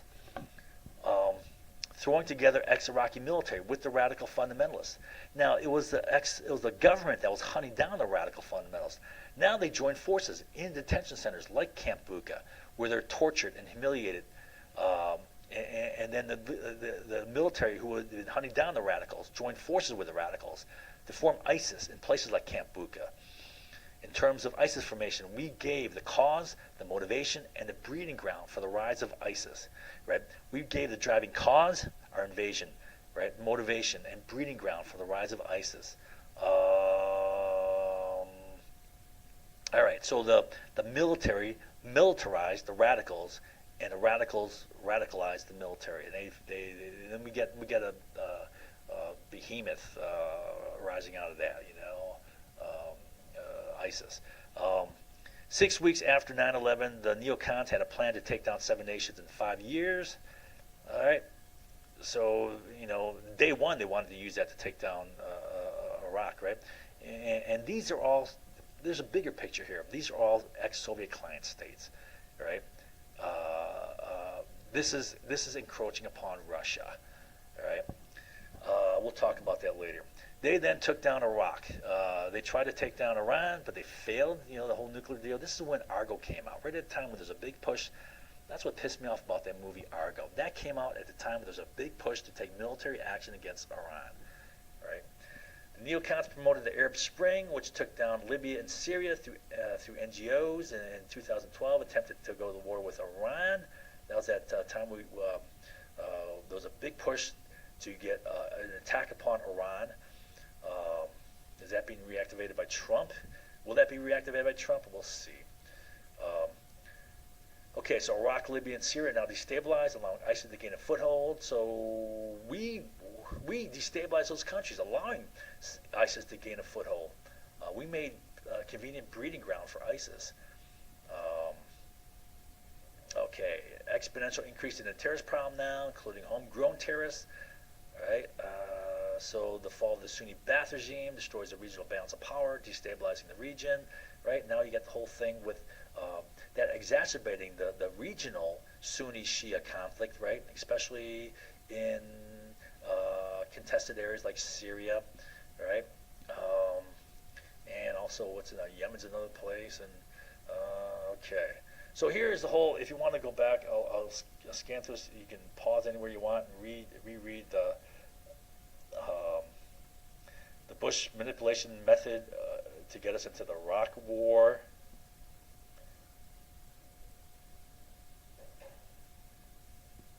I'll just scroll through it. You can pause anywhere you want. Maybe I'll make it larger here.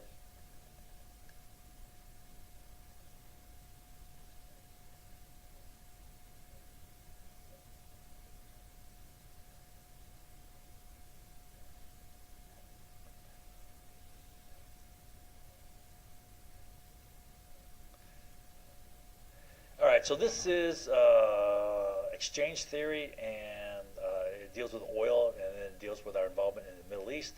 You can read through this if you want. All right, I'll explain it all in the next lesson. It'll take a while to get there.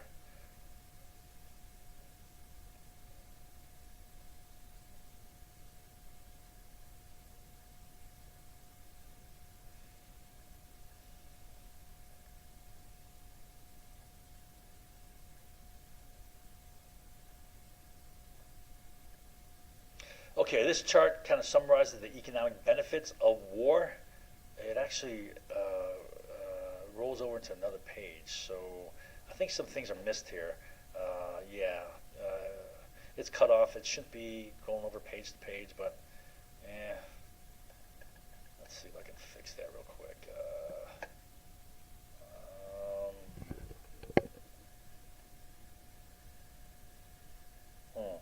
Well, yeah, things are missing here.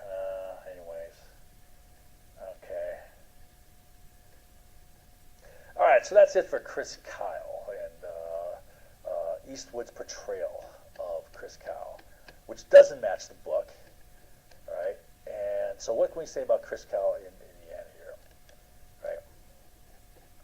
One is I detest this guy. I thoroughly hate this guy. Right. This is the type of guy I cannot stand. Right. And it goes through his lies here, establishing his character, right? And then he goes through his book, establishing more his character. And then we went through Eastwood's portrayal. So let's go back.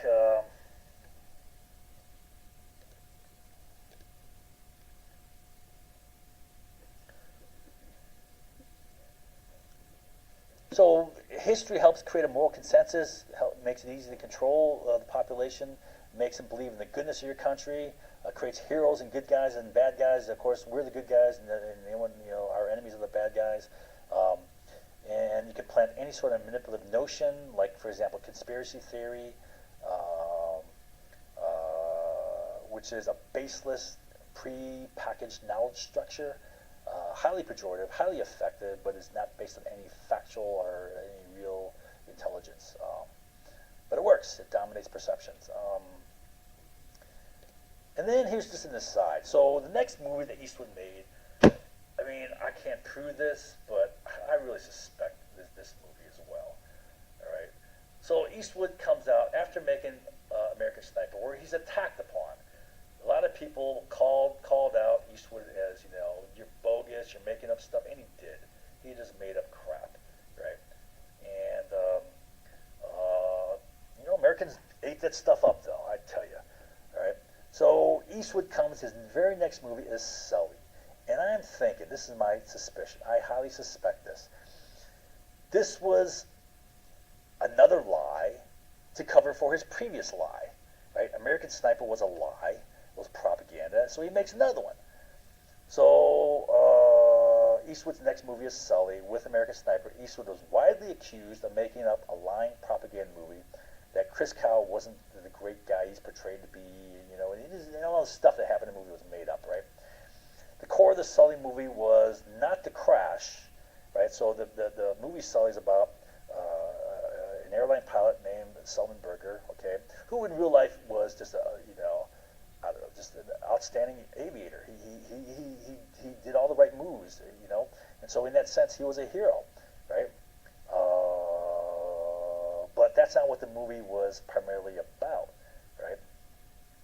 Okay, so the core of the Sully story movie was not the crash, but the witch hunt of Sully by the NTSB, the National Transportation Safety Board, which never occurred. That never happened. That's totally made up.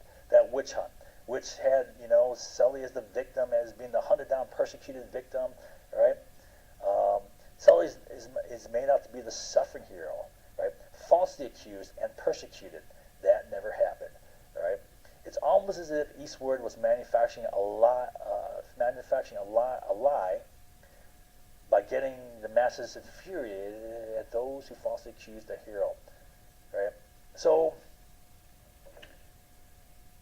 what am I trying to say? I should have wrote this better, but it's almost as if he's creating a situation where people are falsely accusing a real hero, just like he's trying to say people falsely accused, the whole cow thing, right? I can't prove that. That's what it seems to me. And but anyways, it's another example where it's Hollywood history. I'd say 75% of the movie is not the crash itself. It's all the drama of Sullenberger being persecuted, which he wasn't in real life, right? The NTSB pretty much said, okay, yeah, he did what was right. It was like a textbook case, and okay. So there's a scene here where a person, it's almost as if this is what he's trying to do. There's a scene, I guess it's a police or a fireman or something like that, where a guy's walking through a door, and he says, unbelievable, right? I can't believe you had the sack to say that. It's literally like giving the entire city the finger. Well, it's almost as if that's what Clint Eastwood's trying to do, trying to get people to get the nation to think that if you're accusing like Sully here, you're like accusing Kyle, and it's like trying to get them to think you're offending the whole nation, right? By association, And I don't think this would have worked at all, but it's almost as if that's what he was trying to do, right?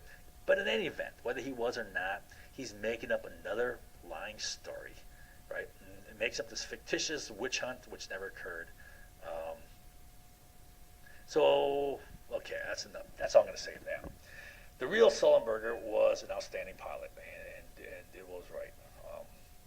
But he wasn't persecuted by the NTSB, which is 75% of the Sully movie. All right, so Hollywood history.